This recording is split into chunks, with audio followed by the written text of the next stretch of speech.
We Santo, Man Kolnyang, Mike, Sholgrangawan, Yubit, Yuping Yarul, Pandit Shet Maniel, Anaketon Niel, Jilo, Winetona Dol.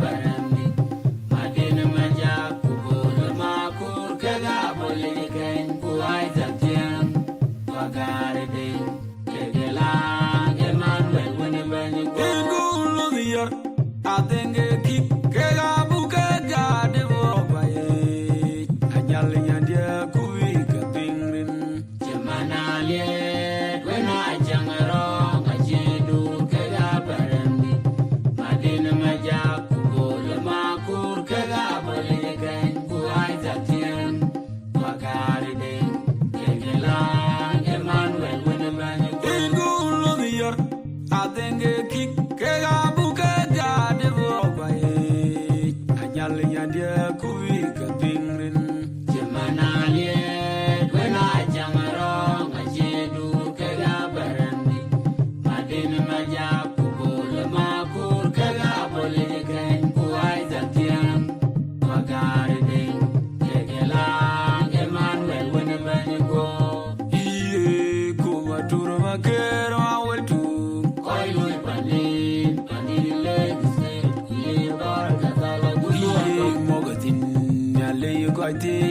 you pon the loy. You might tell you a good meat to meet one. Put a boy, no open and Kayogo, I lay your train, is young as you are the watching money. Money, you're going to buy in good, and let on a banana. Hey, you pay a matona road, Jemana to the lake, joy, be tired calling in Dubai.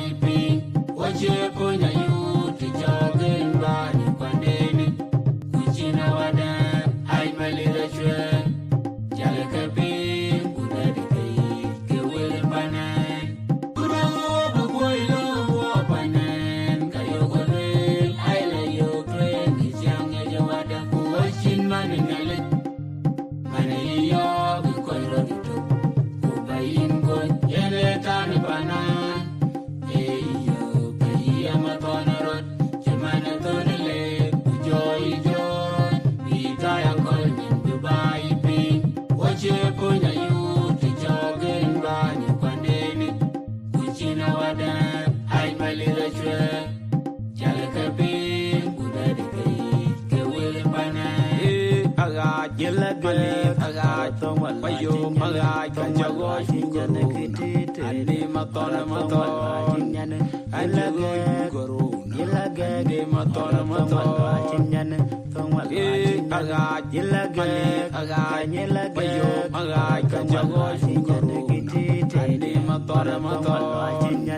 Hello, Uncle Tirpang, Kudwan, Timoda, the new apple.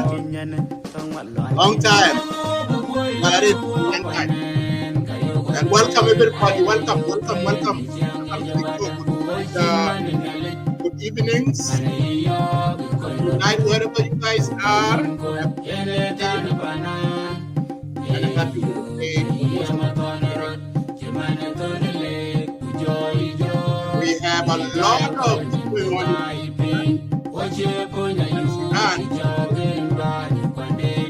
We have a breakaway.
we having a breaking news going on in Sudan.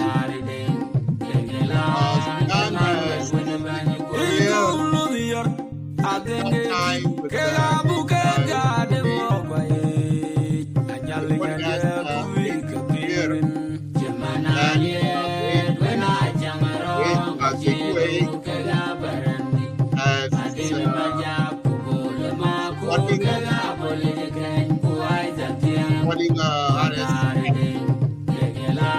there's a video that I will play, and then I will look at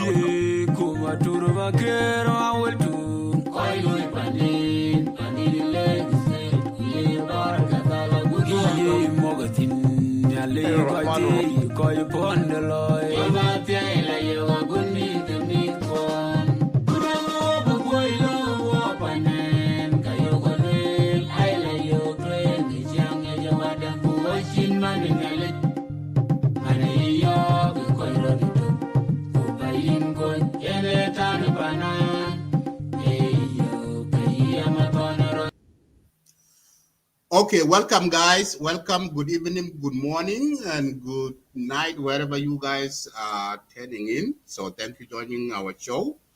It is a Tuesday evening here. For those of you watching on YouTube, Facebook, and also some of you are listening to Clubhouse, thank you for joining me. And you can share our live video. So before we go back to our topic of this evening, let us start with the breaking news in Sudan. There is aggressive going on between Sudan government and RSF. There is a drone that has fired into the Port Sudan, and one of the gas station belonged to South Sudan that flooding the crucial oil from the oil side to the Red Sea. That oil site has been bombed in Port Sudan.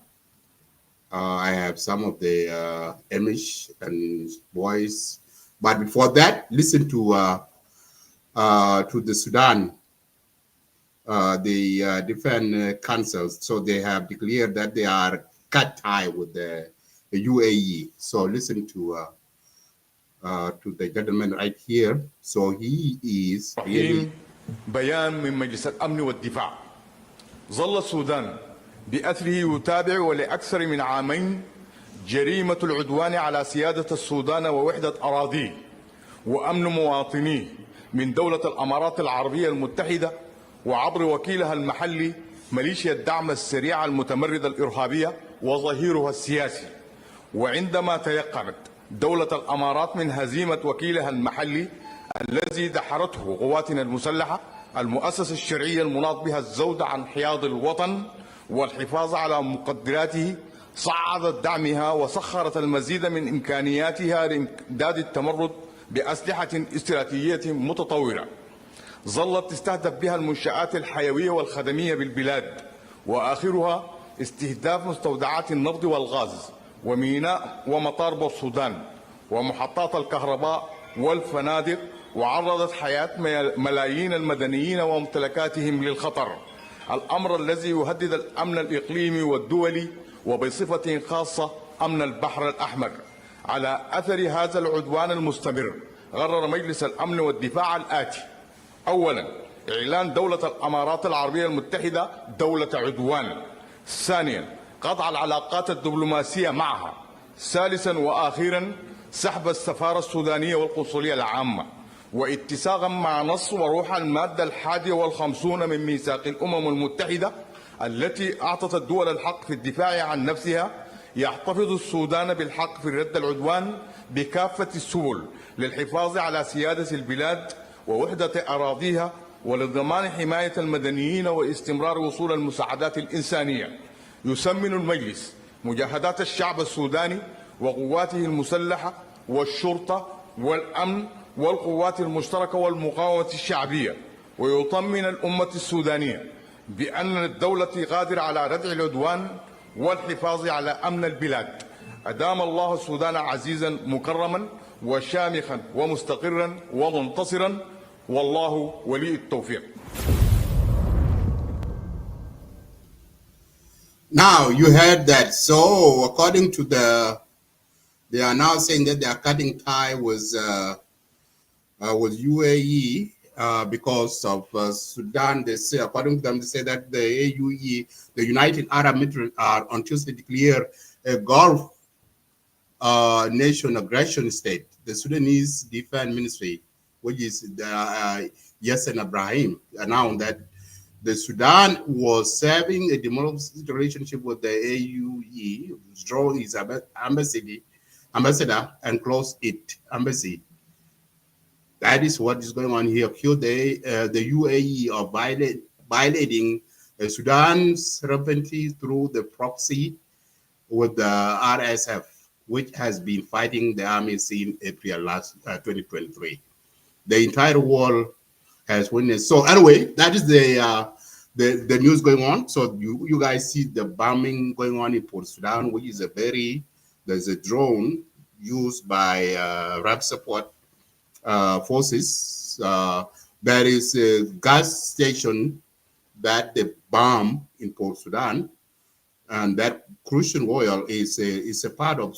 يمكن القول أنها أصابت عمليات التصدير القائمة الآن بالنسبة لبترول جمهورية جنوب السودان إلى الأسواق العالمية أصابته ببعض العطب وببعض الشلل، وذلك لأن هذه العمليات كلها مرتبطة مع بعضها البعض. المحطات القائمة على مسألة التصدير تعمل قطعا بالوقود وتعتمد كذلك على إمداد كهربائي متواصل ومستمر.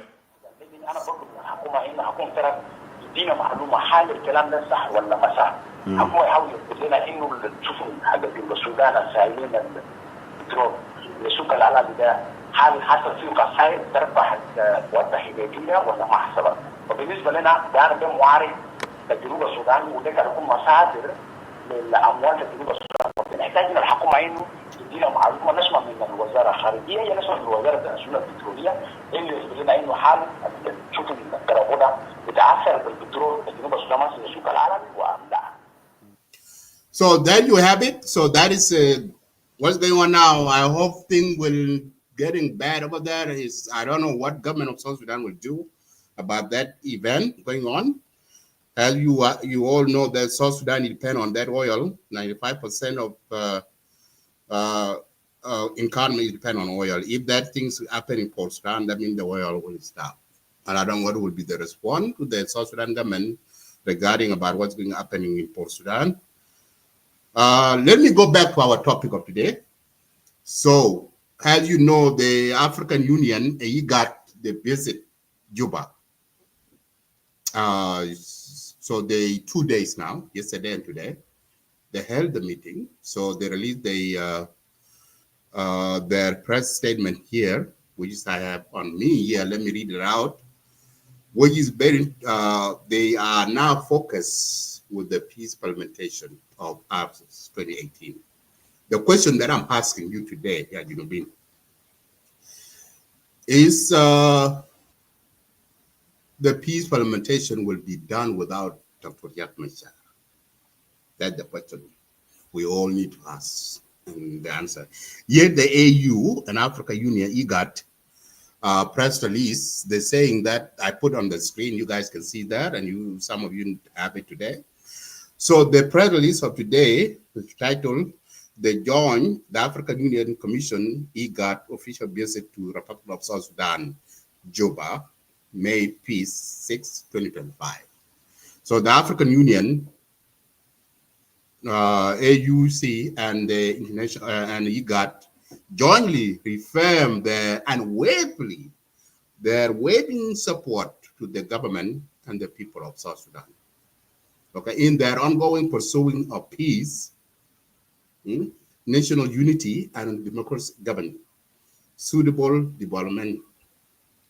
From 5 to 6 May 2025, the chairperson of the African Union Commission undertook an official visit to Juba in a close coordination with IGAD to engage with the South Sudanese authorities and a key stakeholder on the involving the political and security situation and the stage of the peace process.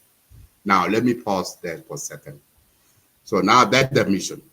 So they're going there to see, because we know that the escalation of the violence happened in March 4th, 2025 this year, when the White Army attacks SSPDF in Malakal, killed more than 400 SSPDF forces with their family.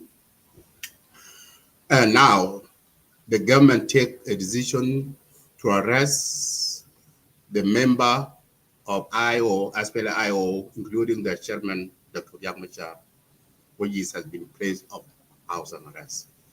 So the visit, seeing the Dr. Yagmacha was housing arrest, some of the national community, they came and calling for a release of Dr. Yagmacha, like Western country calling for Dr. Yagmacha to be released. And some of the, they came to Juba and they demand to see Dr. Yagmacha. Government denied that. Now, today or yesterday, when IGAD and AU visit Juba, there are nothings, I haven't seen anything in media that the IGAD, the delegate that came to Juba, demand to see Dr. Yang. And according to the list here, I haven't seen anything they are talking about the release of Dr. Yang. Now, let me continue with the video. Okay? The visit come at the moment as South Sudan had went through its transitional period under the RCS agreement on the resolution of conflict in the Republic of South Sudan, RCS. While in Juba, the chairman held the high-level consultation with the HE, President Salva Kiir Mayardit, and other senior government officials. Discussion focused on, number one, persisting the hard-won gain of the peace agreement. Number two, fostering inclusive national dialogue consensus. Number three, supporting the timely, credibly, and transparent implementation of transitional roadmap. And finally, strengthen the government institutions. So those are the agenda for the IGAD, and African Union came to meet with the government of South Sudan.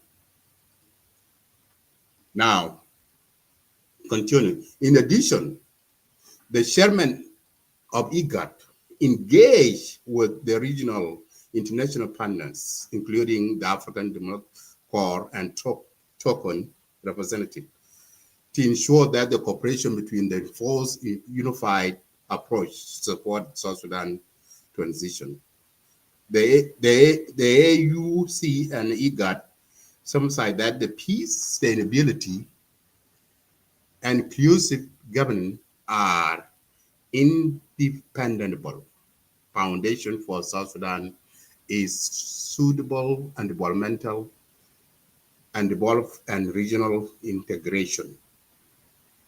Okay. The government are indispensable foundation for South Sudan sustainability and developmental and regional integration. The underline the need for mutual or trust, national coexistence, respect for a political and civil space, continued commitment for dialogue and compromise. So now you see that. And finally, the African Union and IGAD remain fully committed to work collaboratively with the government and people of South Sudan, as well as the national and regional partners to safeguard peace, uphold the principle of RCS, and support the further ground in unity. So that is the press statement here. So now, as you see, that press release, there's no anything regarding about the release of Dr. Yagmacha from house arrest. So or the member of SPLIO. Welcome, Isaac, and the board member of African, the member of IO that has been arrested. So, which is a good sign that the African Union and IGAD, they are respect the law for the Republic of South Sudan. So the meeting, it seems like the government of South Sudan has a fruitful meeting with the IGAD delegation. And now let us talk about, this is the question, and you guys can answer this my question. If the peace parliamentation artists, now we have few months, we are in May, right? It's May 6th today, 2025. And the election will be next year. Okay, the election will be next year. So now, will the peace will go on, peace agreement with IO and other stakeholders with the government without Riek Machar? That's the question that we are asking this evening. And you have seen during the meeting, the acting chairman of SPLIO, which is this guy right here. Where is am I? Oh, sorry, Isaac. Which is let me move this guy out here. Okay, here you go. Stephen Pal, Mr. Honorable Stephen Pal. He's the acting chairman of SPLIO. Yesterday in the meeting, he attended that meeting. Is not attending that meeting as a Ministry of Peace. No, he attending that meeting as an acting chairman of SPLIO in replacement of Dr. Riek Machar. So those are the things that just want to highlight to you. That is another picture right there. That Mr. Stephen Pal, the acting chairman of SPLIO. So now, I have seen some of the South Sudanese, the SPLIO supporters, they were not happy for the visit of African Union and IGAD. They thought that the visit should be a way that Dr. Riek Machar would be released from the housing arrest, and also to release other SPLIO that are behind bar right now. But that's not the case. The mission IGAD and African Union is come to make sure that the peace agreement artist is make sure that it's not collapse. Now the question is this acting chairman of SPLIO, Stephen Pal, are they going? So now we are waiting. South Sudanese people are waiting for announcement if Dr. Riek will be indicted, will go to court. And if you had we hear from Honorable Michael Mukulwa that if Dr. Riek Machar will go, and I have a video for him here, I will play later on for Michael. If Dr. Machar go to court, his position, his clothes that he wear mean the first vice president of the Republic of South Sudan will be removed before he go to court. So those are the things we are talking about. Some of the picture I'll be some of the video I will play by then, and also the degree. Last night, President issued the degree. I have that video. Before I do that, let me welcome. Here is the degree last night. Isaac, come back. I want to give you. So welcome. So let me give you this welcome. Long time, my brother. How are you? Good evening. I'm good, thank you. Good morning on my side. Oh, good morning. Good morning to you guys. Yeah, Abraham, a long time. How are you? I'm doing good. How are you, my All brother? right, then no worries. Thank you so much, all the viewers of Lagos State Media and the Clubhouse. Greeting to all of you. It's been a long time. I have been away in the social media. Been just being busy with other things. Not hiding. Coming to the topic that you have put up forward here, Abraham, regarding the leadership of the SPLM-IO, there is no questions about that. The signatories of the peace agreement signed in 2018 doesn't warrant or is not a permanent thing. So if anyone of the secretaries or anyone who participating in that peace agreement, like in the SPLM IG or SPLM IO, should anything happen, there is a part of the article within the peace agreement says, should anything happen in one of the leaders, whether in IO or in IG, automatically will be replaced. Is something there. It doesn't mean death or God forbid, but now it happened as a crime. Dr. Riek Machar is still under investigation, and it might take long, but the vacuum of the leadership is a right decision that the SPLM-IO has taken to nominate interim body to lead their movement forward to implement the peace agreement. So that is very clear, and I'm quite sure even the AU and the Western world, Troika, they cannot hesitate or argue more about that. So we have to put it very clear to the SPLM IO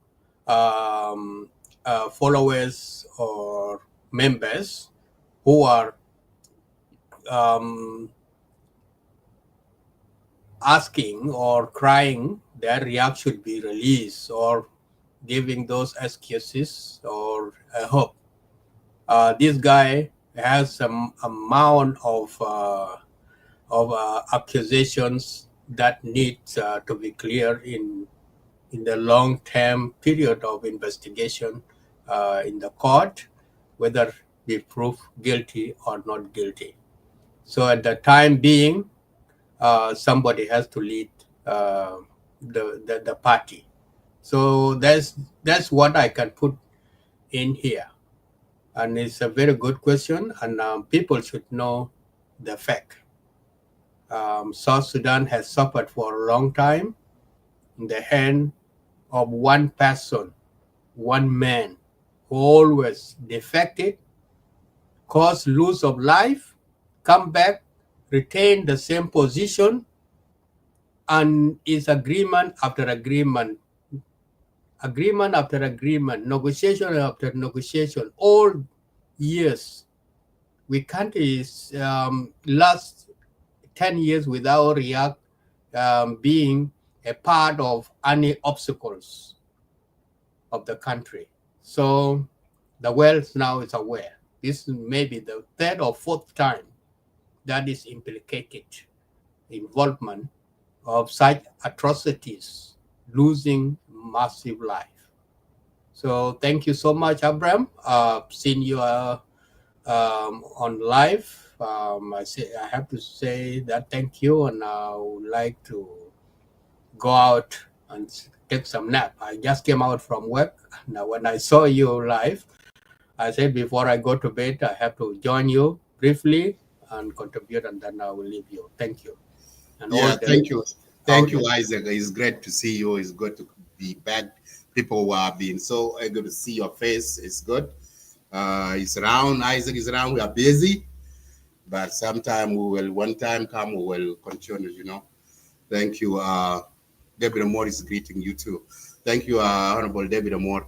Okay, let me give David Amor Major. Thank you so much. Greeting to you, Honorable. You still awake at this time in Juba. I greet you. Let us give before you go. We have Majok Marco is joining us in Clubhouse. Majok, welcome. Majok, are you there? Yeah, good evening. How are you? Good, thank you. Yeah, welcome. Yeah, I'm in the studio here with our chairman, Isaac.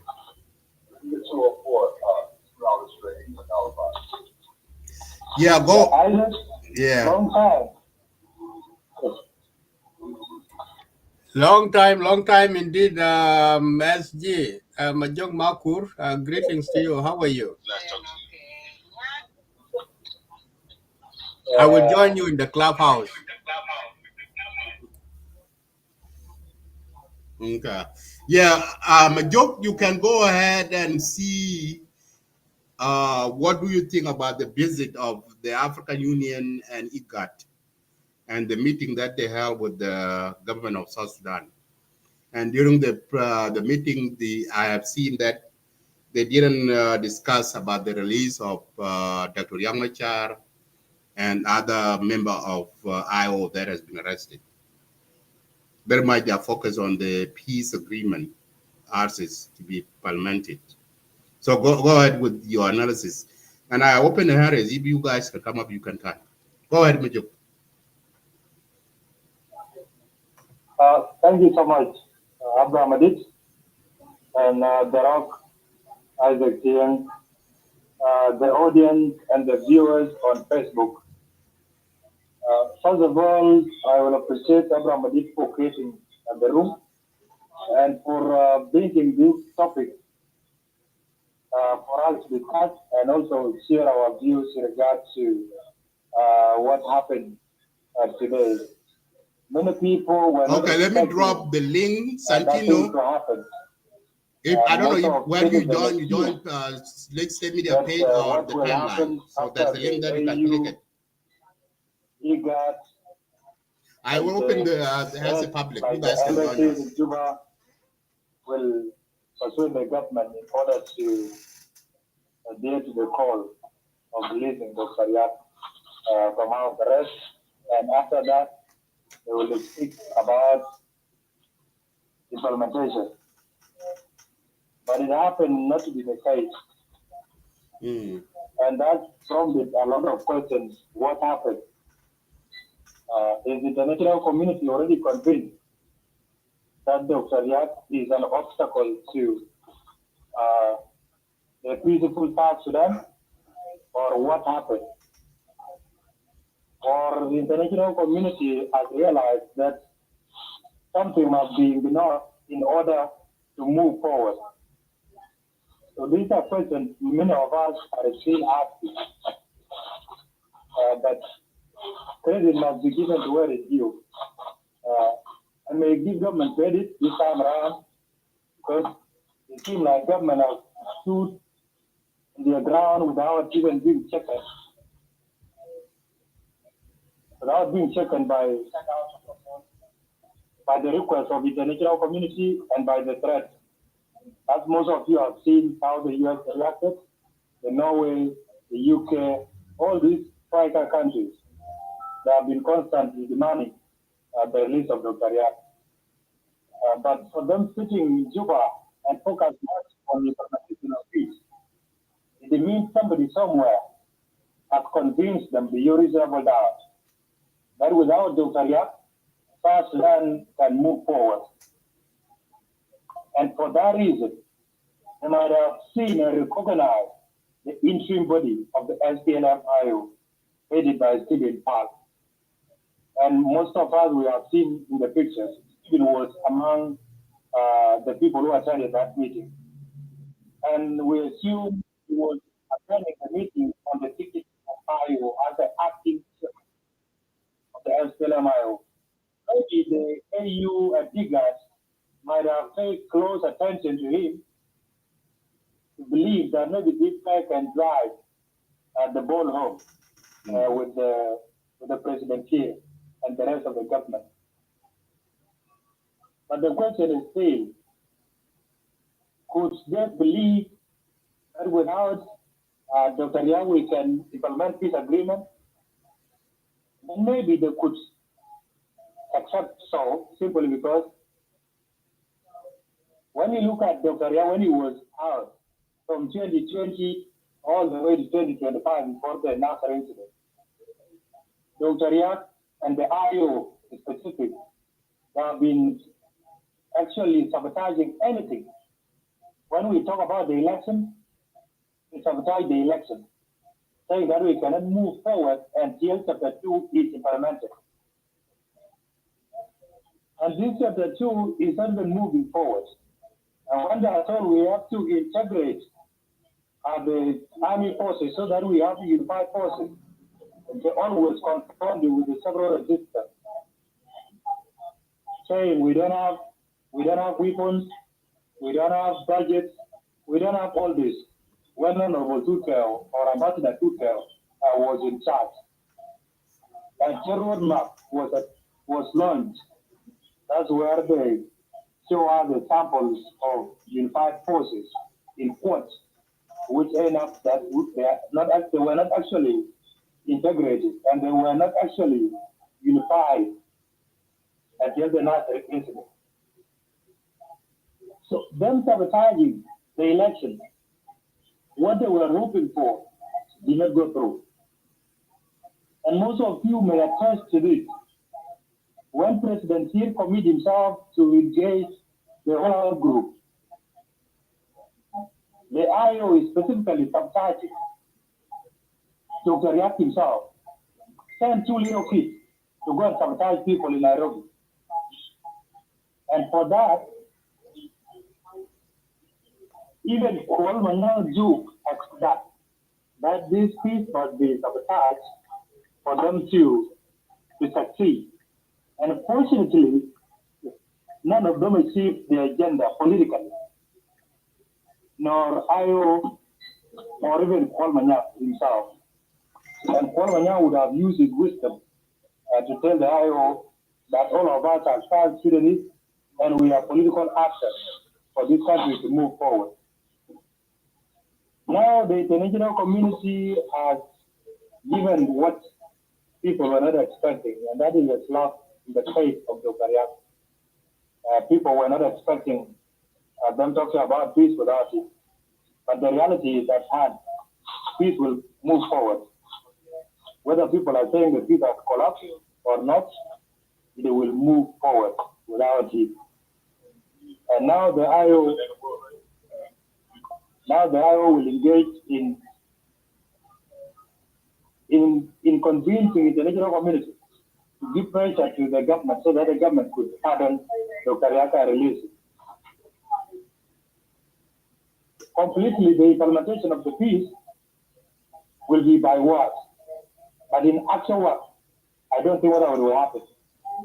Because government also is busy, on the other hand, on how to sell the agenda to the international community to know that the culprit or the perpetrator of Nasser incident is Mr. X and Y. On the other hand, IO is busy with the internal arrangement, which was alluded by the acting Secretary General of the interim body. Completely, the implementation will be illusional and will be a dream. And now we are being confronted by the year 2026, which is supposed to be the year of elections. So the questions within the next 2 months will be about elections. And nobody knows the SPLM could, within the next 3 to 4 months, could launch their campaign again, like what they did last year. They could launch their campaign and forget everything. So international community, to conclude with, might have recognized that South Sudan deserves elections. Whether bad or good, there is no bad election. Citizens must be allowed to exercise their political rights. And for them exercising their political rights, at least whatever outcome that will come out of that election will show some kind of moving forward rather than fighting over nothing. We told several IO supporters 3 years ago that we better go for election. If you dispute or reject the results, then you fight. Then that will mean that you are fighting for something. Then fighting over nothing. Now people are fighting over nothing. No election, no power, no money, no anything. Then they are busy fighting. So completely, international community has done a great job. I commend them for that. South Sudan should move forward. We cannot be roasted because of only 2 people or 3 men. We have suffered enough and we have struggled for long. It is time to ignore whoever thinks that South Sudan is him or he is South Sudan. We are all South Sudanese. We have equal rights despite the positions that we are holding. So this is what I can elaborate on it. Otherwise, that is the beginning of what was seen what was seen to be impossible. And be blessed. Thank you, Majok. You're absolutely right. Because South Sudan cannot be all hostage for all these years. So why is it if the peace agreement is in a work between Riyadh and President Kiir? So why are you holding the people of South Sudan hostage? And this is one of the things that I see some of the international community, they are calling for release of Riek Machar from house arrest and other political detainees, which is they don't see what the root cause of why they are getting arrested. They don't see how many people have been killed in Nasser. And this is the thing that in national communities, some of them, they don't see the issues of South Sudan a way that they can prolong the suffering while they keep these leaders in the power. So why don't you see, if this is the problem, why don't you support the people of South Sudan, let these leaders not be in the power, because the longer they are in the power, the more suffering of the people. Absolutely, you are right. Thank you. Let me move to Charles. Charles, welcome. Charles, are you there? Yeah. Thank you, brother. Majak, thank you very much. The South Sudan Eagle Media, which is going to be changed very soon to Eagle Media Production, which is going to happen in a few days. I would like to thank you as the head of the production for always bringing us the breaking news and always guiding us how to move forward. Brother Majuk, the Rock, Beast, and the Prophet, plus all the listeners. I myself am one of the listeners for the Eagle Media for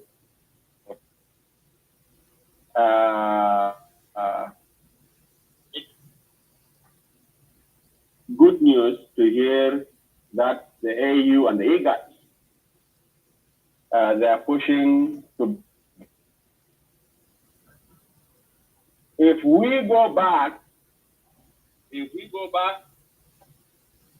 1 month from today, when the war broke out in Sudan, April 15th, between the Sudan Army and the Rapid Support Forces, all the Western world, they start closing their embassies and they start evacuating their personnel. But for a person like Madini Majak with Eagle Media, the people that are in the news all the time, they knew there was something bigger coming. Because the intelligence was telling all this Western world that there is a bigger war coming. And it's not going to end in a day or two. It's not the same thing happened in Juba. If you guys go back, in Juba, they evacuate only the citizens, either from UK, Canada, Europe, when 2013 happened. But they did not close their embassies. So now when AU coming says, you know what, we need to move on. If Iraq is not there, the peace has to continue. So my point is, there is a point, there is a signal there. So there is something. So always, that's why I brought up the 2013 and the incident of Sudan 2 years ago. That the AU, the IGAD, the Western world, they always know what is coming up. So I want to thank the Eagle Media headed by Madini Majak. This is a very good information for all of us. So guys, Riek is under house arrest or in the Blue House. I believe the government is to the ground. Let's move on. People have been suffering for all these years under one name or two names.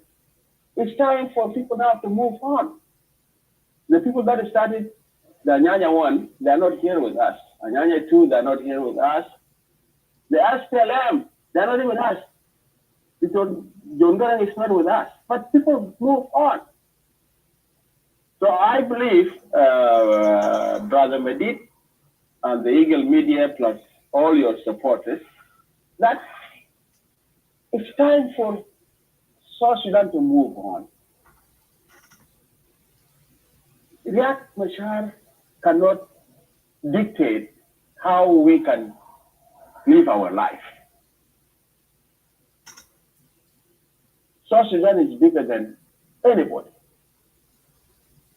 And I believe now the government is start to stood their ground. That it's time for us to move on. Let's see. Salva Kiir tomorrow is going to be going, and people are going to come after him. So I'm not going to prolong my contribution. I just want to thank the Google Media headed by Majab, Majok, Rak, plus the rest, you know. But I always come and give my little bit contribution. So guys, let's come here, support the government, support the people of South Sudan. Says, you know what? The young people say, oh, we need the change. Okay, the change is now. If the people of Nuer or the IO, especially for me, I wanted to focus about IO because Nuer are people like myself. I come from a Dinka. If the IO want to bring another leader, okay, bring another leader, and then people move on. We don't want people dying. We don't want people suffering. We want people to move on. So thank you, Brother Madid, with your team. Let's move on. And this is what we need to be telling anybody. If you are coming from Europe, if you are coming from the America, if you are coming from the Arab world, or you're coming from Australia, hey, let's move on. Our leaders need to take time off and let the young people lead. If our brothers from Nuer think, and IO think that we need to give the young people time, it's time now. And then the SPLM will bring their young people and the rest of the parties. It's time for us to move on. The time for appeasing people that, oh, let's make a peace, has to stop. It's time for all of us to move on. Somebody that's going to compromise with us. It's not somebody going to bring his wife, his family. No, those times are over. So thank you, Brother Madid, with your team and the team of the Eagle Media always there for us. This is a few minutes that I can share with you. It's time for us to move on. Trump says America first. So let's say South Sudan first. If you think South Sudan is first, come join us. You know, thank you. Thank you, Brother Charles. Appreciate it. Thank you. You are absolutely right. So we need to move on. We need a change to happen in South Sudan. So thank you. B, are you there? Yes, I'm here. Brother Madid, can you hear me? Yes. Okay. Thank you very much for the opportunity. Greeting to you, Majuk, Barak, Charles, Prophets, and those who are listening in the audience. Yeah, the topic is analysis of AU and IGAD pushes peace without Riek Machar. You know, in my perspective, the AU and the IGAD, they have not forgotten about Riek Machar and the rest that are in detention with them. But in the first look of things, the peace seemed to be collapsed. So the first thing we have to do is to actually ensure that the peace is not collapsed. And then after both parties come back to the table, then they will negotiate about the absentees, those who are not on the table with them, those who are arrested. That's when they will start negotiating about them, talk about them. They have not forgotten about them. Because if you look the way the government actually uh, establishes things, it looks like the agreement is dead because Jonglei state was given to Sawa.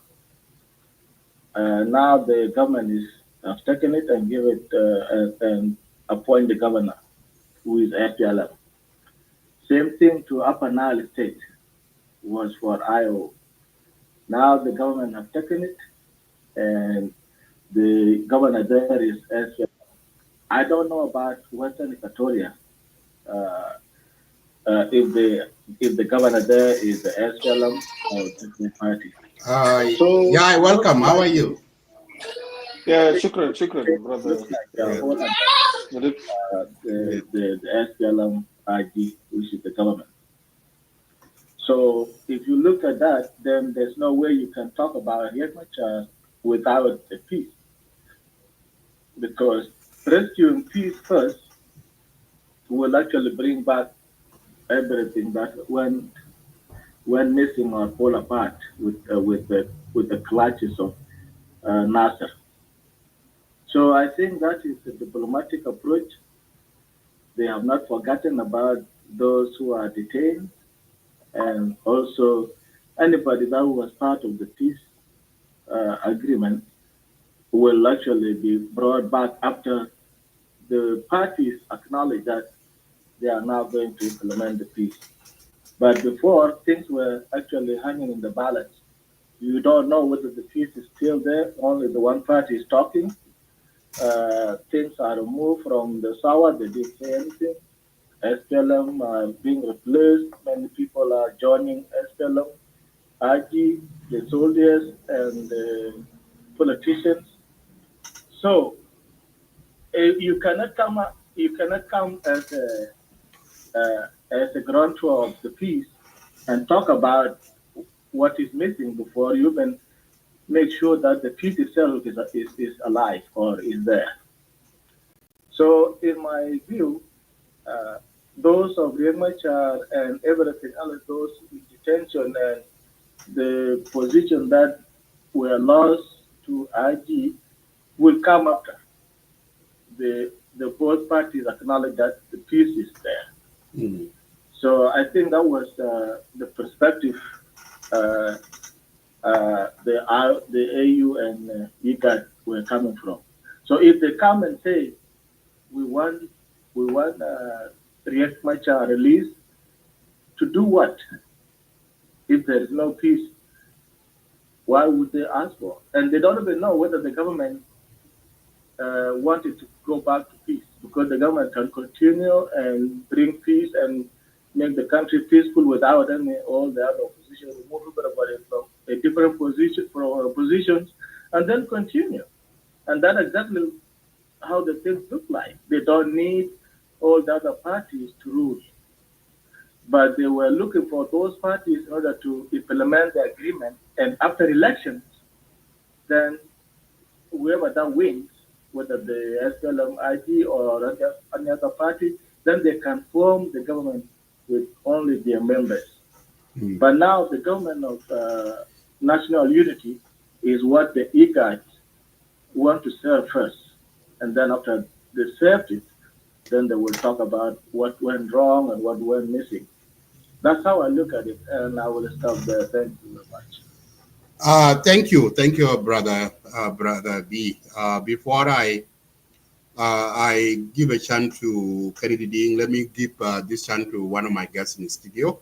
Let me welcome, let me give you this chance to weigh in on the topic, and I will go back to the clubhouse. Welcome. And also, Ustaz Rajaman is welcome, and welcome, Angelo. Fadl, yeah. Okay, shukran, Comrade Madid, and all the viewers that are watching in US, in Australia, and around the globe on Lagos State Media. And I see Brother He left before a few minutes ago. Who is living with us in Australia here? I guess you are in US because. It's Isaac. Hello? It's Isaac. It's Isaac. Yeah, Isaac Yang Polai. Okay, Isaac Yang. greetings to you. Yeah, Go he's in ahead. Clubhouse. He's listening to you now. Yeah, it's good. It's good to see you, Isaac. It's a long time. Yeah, long time indeed. Yeah, it's good to see you. المهم ان شاء الله الناس كويسين والاسره كويسين. انا طبعا يا جماعه جنوبيين اصلا وبالاخص بمثل في مجموعه بدايينو ايو. انا ما اعرف ليه بس يعني قضايا بتاع especially اهل النوير بشوف انه رياض مachar is the only leader among themselves when we have so brilliant young men and young women within the Nuer community. We have so many of them, people that we respect. ناس اصلا وطنيين، ناس يعني وطنيين. ولسه يعني في تجربات كثيره. There are a lot of things that happening, a lot of events happening in the end of Riek Machar, and all of them end up in failure. And still they insist in Riek Machar they are leader. I don't know why. We have a lot of events. Khartoum peace agreement, it failed. Riek came back to the SPLM, and so many things. كله ما Riek pretending that is fighting for democracy, it end up بيقتل في ناس المساكين في النوير. لأن طرف تاني رياض مشار مشى عداء ولا مشى to attack, they will retaliate, and when they retaliate, Nuer are the victim paying the price. And still our Nuer community, they still insist following رياض مشار. أنا بس داير أخد نقطة بسيط لأنه أنا ما بطول. أنت عارف مثقفين والمتعلمين within the IO بالتحديد الخطأ اللي عمله رياض مشار لما الناس وقفوا معاه، لما يوم جل وصل جوبا قلب IO بقى family enterprise، ومن هناك أسفل IO انشق على 3 مجموعات و4 مجموعات، مجموعة بتاع كينغوانغ، مجموعة بتاع واد and you name it. الناس اللي دخلوا جوبا معاه ذاته جاي انشقوا زي ناس CDR كونجول هو كان the current governor of Nile. So الفشل الإداري بتاع رياض مشار، my family members or brothers and sisters within other side of the community should learn that زول أصلا ما بودي معاه. والمسألة بتاع community رياض جاي منه they are not on رياض مشار. They should learn this. لأنه ما في حاجة رياض عمله ما جايب كارثة لمجتمع هو جاي فيه. Because what I know so far, ده حاجة ده بدأ أتكلم فيه بس إنه my brother, the young person like one of our generation, and he was in the country West. He was in the US, Minister of Port Camp. وكان لقى فرصة بقى فيه إمكانيات بدل ما يعمل مستشفيات ويعمل مدارس بقروج البصير اللي لماو to build his community، بالعكس مش عمل شنو. You wanted to arm the young people who are not even educated, those who don't even know القواعد بتاع الحرب ذاته، ناس بيحاربوا كيف. انت شايف صور البشع، انت لما قتلت زول تجور تهد شنو تاني وتصور كمان بالفيديو. So دي الحالة. انا شخصيا sometimes انا بستغرب انه في الجيل بتاعنا ذاته في ناس بيفكروا ابشع من الجيل اللي قدامنا اللي كنا فاكرين انه فعلا they are missing out on the development of technology, what's happening in the world nowadays. او let's say العالم المعاصر اللي عايش فيه. فانا شخصيا بقول انه حالنا في النوير ما يتمسكوا برياض مشار كانه he is the only savior بتاع community. لانه في politician كثير. والنقطة الثالث which is going to be the last one, there is no politics that will be the whole community political party. يعني ما ممكن community كله يكون في حزب معين، حزب واحد. لانه اذا حصل اي كارثه community ذاك بيتضرر. النقطة الأخيرة الأحداث اللي كان حصلت في الناصر دي بقول يعني بذكرني مثل بتاع نيجيريا بقول لما الفيل يسارع مع الفار وفي لما win, if that victory is celebrated, that victory will be meaningless. Because ساعتها ما قاعد يسارع مع إيزو فيل بطوله ده لما يسارع مع الفار وفيل طبعا of course he will win. And then the field starts celebrating, the elephant starts celebrating that he win the victory, then that victory will be meaningless. ده مثل بتاع لنا ايبو في نيجيريا. الهجوم حصل في الناصر يعني منطقة يعني معزول وجيش اللي كان قاعد هناك اصلا قاعدين كانوا فاكرين انه قاعدين في وسط حالهم قاعدين في وسط الكوميونتي بتاعهم والكل كوميونتي كده يتقلب وبقى قعدوا and people were celebrating on social media. أنا بشوف كانوا the celebration بتاع victory بين فيل وفار لأنه there's no victory in such a way. There's no victory in such a way. فأنا بدي بناشد حالنا في especially المثقفين اللي فيها مثقف في النوير community. They should at least sit down and think twice. Young Machar is not the only one that will lead them. والله في النوير في مثقفين في النوير في سياسيين في النوير community. Is if they give them chance, even the other South Sudanese will support them. But ما كل زول واحد more than 30-40 years. ما كل زول واحد. سياسات إذا فشل من هنا فشل. شوف لك زول تاني. فأنا داير أقول إنه the good thing now, communities begin to learn that اللمس اللي بيعملوا إنه مش اللي بين دينكو نوير مش عارف. أنا متأكد. If I'm not wrong, أنت من ليج ستيت. أنا بتشمل برغزال أقصي هدوني هناك مع بقارة ومسيرية ورزيقات. شنو خلينا نمشي لما نوير ده في منطقة بتاعي بعيدة. فعلا في مشاكلات في بتاع روا البناء بأبقار والبس. ده أصلا ده أصلا موجود. حتى بين ليج ستيت بين communities ليج ستيت is there. بين communities بتاع واراب is there. دينا بس ياو ما عندنا حاجات زي ديل. لكن other communities they have كلاشات في مال توج ومال جراس بتاع أبقار grazing land. There is differences. But ده ما فأنا بقول شنو إنه الدعايات الكاذبة اللي بقول إنه في مثل بينوير ودينكا there's nothing because Dinka community or Jain community never one day think about نوير ka enemies بتاعهم. فأنا بقول الناس اللي قاعدين في وest زي الناس اللي بيشجعوا فوضى وبيشجعوا حرب بين these communities they are not going to win and I don't think Dinka will one day accept that or term any community within South Sudan as their enemies. فأنا بس بدي على طول دي كده داير أشوف إنه أضيف صوتي لتعليلاتكم لكن أنا متأكد آيو لما قاعد في جوبا وعين رئيس انتقالي إذا نوير ولا members آيو ما قبلوا then they are just supporting Young Machar blindly. Young Machar is not going to go back to the politics again. It's too late for them. فأنا بقول شكرا. ده بس الشيء اللي كنت داير أقوله.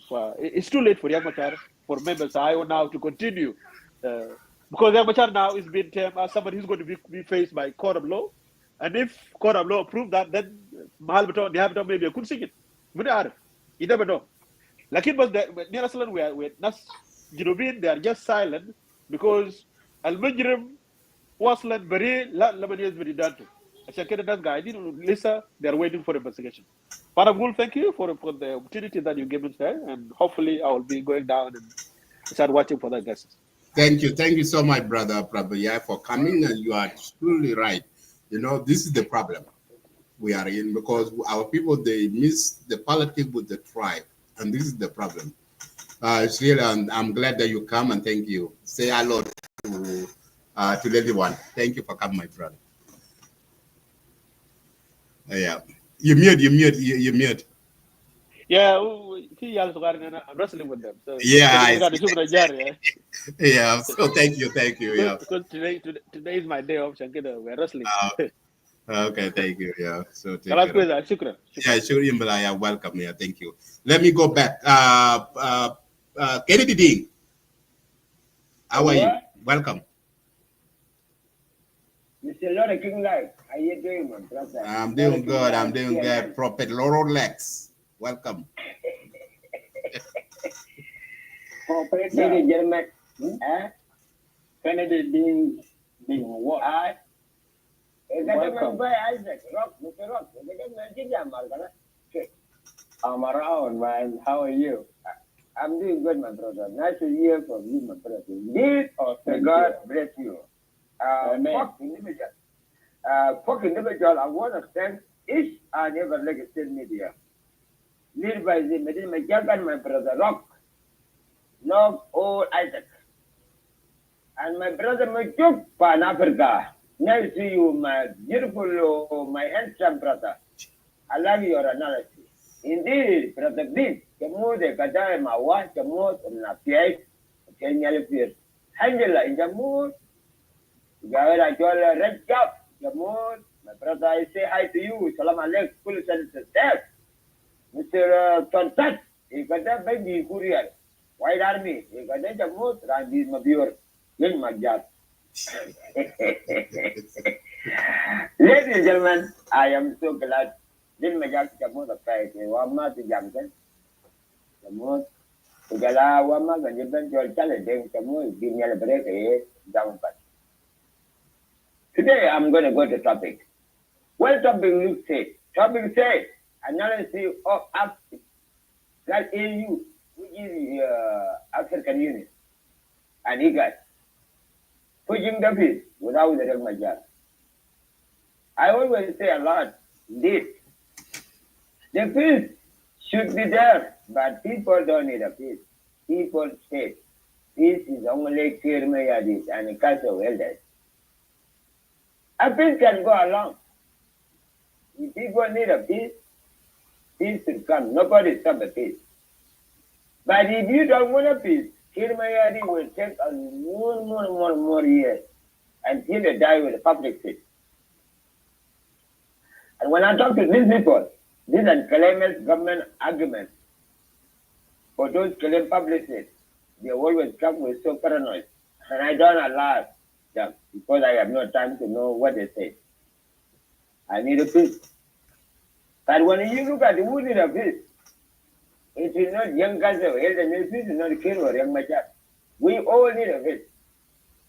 Oh, my brother Thomas Tirolo, with these others, power struggling, annoyed to think every day. Sometimes when I look at them, I say, what do they need to talk about it? And when I try to go there and I said, you know what? They say, no, you are not. You are not good, you are crazy. You gotta go. I said, where do I have to go? Same like what they say to Garang must go. The same, this animal, this element of people say Garang must go. Garang what? Yes, that is my job. I always give you a nickname. You are called a lot of things like CNN.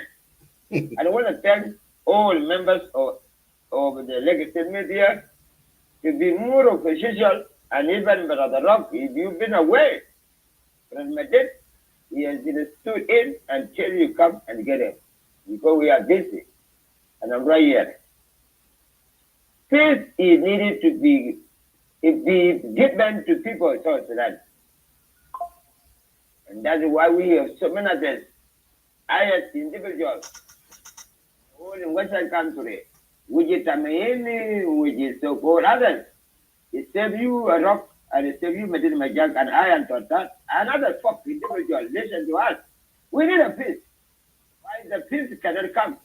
Who prevent the peace never come to our home? And who is good here to kill people in South Sudan and say, you know what, I don't want to go to get a peace? Who is of you know they bring the peace? Medina Majak, sometimes I always give you a credibility and this is my appreciation challenge. And all other folk individual political analysis, we need to sit down and I need to come to make sure who complain that there is no peace. The peace cannot be brought to America. The peace is brought by ourselves within Africa and within us, the leader with Africa, a young man, like you, like me, like Doro, like others. That's what all about I'm talking about. If not, you're complaining though. It is not a criminal complaint. It is New Year. So annoyed. It means every day you are the one doing it. I would like to thank head of the state, Salva Kiir Mayardit. I want to thank him, my great leader. He did it so amazing and fantastic. For whatever he did, he's a man for another day. You know, I don't talk a lot. Madam Majak, I will stop here. I want to thank head of the state, Salva Kiir Mayardit, and our politician, our comrade, our Jajamers, fellow comrade, another population of the Republic of Sudan in Western country, alongside wherever you are. God shall be with you. Peace will come. Whoever declares the peace, that is somebody I don't want to tell. God bless you. Thank you. Thank you, thank you. You know, I don't talk a lot. Yeah, I know you don't talk a lot. Yeah, you are yelling, nailing, my brother. Thank you so much, Yakaridi Ding. You are always there. Thank you. Thank Yeah. you, my pleasure to you, brother. You're welcome. Thank you. Let me give this chance to Angelo. Angelo, welcome. Thank you, Brother Medit, and South Sudan Eagle Media for this wonderful topic of tonight, the analysis of AU and IGAD, which is peace without Dr. Riek Machar.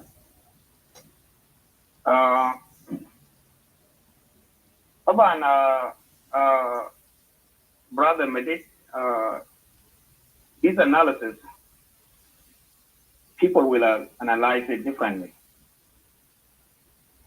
Other people will analyze it with officials in upper emotional attached to it, and some people will just analyze it purely without an emotional attachment. We know where Dr. Riek Machar, when he was arrested first time, there was an envoy from African Union that came to Juba to urge the government to release Dr. Riek Machar. And even Ral Odinga also came, and we denied to see Dr. Riek Machar. And I always say that African Union, they have a tendency of rushing to things without understanding the reason, actually, the main reason. African Union, sometimes I look at them like the clubhouse people who just get news and then get emotional without understanding the reality. But I'm glad at this point, actually, the African Union has come to understand that Dr. Riek Machar was arrested based on criminal case. It was not a political case. And that's why we did not talk about Dr. Riek Machar in this case, because if criminal case is limited to one country, and it's not African Union thing. Of course, if it is political case, then they can intervene and try to bring two parties together. So, to me, I believe that the reason why they did not push for Dr. Riek Machar. Second, they have found that actually, they did not know this in Juba, but actually they know it before they moved, they came to Juba. They know that there is an interim person that has been appointed by the party to the IO. And we all know Ajama peace, the RXS was not signed between the government and Dr. Riek Machar. The peace agreement was signed between the government and the IO and the other parties. And even the peace agreement says if the chairman of a particular party or the position is taken for any reason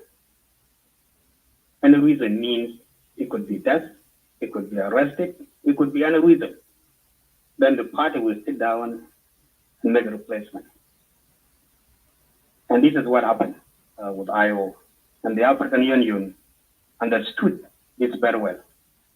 And that's why there is no point, or they are not in that position to push for Dr. Riek Machar release. After all, Dr. Riek Machar was arrested in South Africa for 2 years by IGAD and African Union. So there is some condition attached to this peace agreement when Dr. Riek Machar came to Juba. If Riek Machar caused any arrest or any anything that will deter the peace agreement, then of course he will be arrested. And they know this very well. And I think that's why they did not even talk about Dr. Riek Machar. All they care is for the peace agreement to proceed, whether with Riek Machar or without Riek Machar, because Riek Machar is not the IO. Riek Machar is Dr. Riek Machar, and IO is a party. Another point that I want to make is the gentleman said, who talked earlier, he said that these people came to make sure that the peace agreement is still there. Because peace agreement has collapsed, because the position that we hold by the SPLM-IO, the SPLM-IG now is appointing people. And Ajama, if you guys listen to Martin Lamoro press conference and Michael McQuillan, there will be another roadmap. Another roadmap is coming. And I believe in that roadmap, any county or any state that has a problem, I think the IG will not allow the IO to be appointed in that state or that county anymore. And that's why IG was able to appoint CDR in the Malakal or in Upper Nile and some counties, and also Jonglei State. And for sure, sooner or later, we will see IG appointing someone in Western Equatoria. I believe for now, maybe, Western Bargatal will remain for IO, because it's kind of quiet now. We don't have any problem now yet. But as soon as anything come up, of course, the IG will take over. Because IG is a ruling party. He has a major stake in this peace agreement. And that means they are responsible for the citizen of the country. They are responsible to make the country stay in order. And anything that will disturb the peace of this country, the IG actually will not allow it, because they are the ruling party, meaning they have the major stake in this peace agreement. I think those are the couple of points that I want to add, Brother Medit, and I will stop here because I see the line is long. If I need to add anything later, I will come back. Thank you. Thank you for the invite. Yeah, thank you, Brother Angelo. Thank you. Let me give this chance to Ustaz Rajab Manis. Welcome. Yes, thank you, Chief Madid, for the opportunity, and greetings to you all. My brother Majok, it has been a while. I keep following some of the discussions with you and interviewing people, but we haven't had the opportunity to share the platform. Yes, thank you for all of you who have made your submissions, and greetings to you in the audience. Brother Rajab, can I stop you just 1 second? I'm sorry to do that, and I'm sorry, Madid. I just want to answer that somebody say that the AU did not refuse to meet the interim chairman of the IO, but that's not true. in the meeting today when President Kiir met with the AU, the interim chairman, Stephen Parkwall, was there. That's what I want to correct. Thank you. Yes. You disgracing the nation. JJ, please, JJ, close your mic, close your mic, please. When your turn comes, you will talk. Okay. Well, as we discuss these national issues, let us focus on the bigger picture of a better South Sudan for all of us. And let's not make it personally, because that would only elicit emotions, and we may not be very objective in the conversations. Now, the topic is analysis of AU, IGAD, visit to South Sudan, of course, and a push for peace without Riek Machar. Now, first,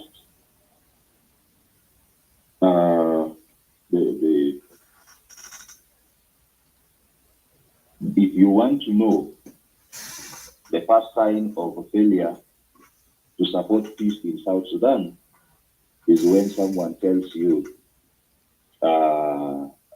that at this point as we speak, it's when someone suggests that we continue with the implementation of the RRCs, or that we return to the implementation of the RRCs. If anyone talks to you and mentions the RRCs as the framework for peace, forget about peace in South Sudan as we speak. The RRCs is not only dead, its dead body is actually decomposing, and it is stinking now. That is where the agreement is. There is no RRCs under implementation. And I agree with Majok in his observations in that regard. What is happening, if I can mention briefly the status of the RRCs, after 6-7 years of implementation, this agreement, first of all, was meant to deliver peace. I do not have a copy here, but if you get time, you go read the chapter 1, the first page 1 and 2, and you will see clearly what the agreement was meant to achieve. The first mandate of the government in the agreement was to restore what they call permanent and sustainable peace. Yes, permanent and sustainable peace in South Sudan. That's the first simple mandate that was signed in the agreement on the 12th of September 2018.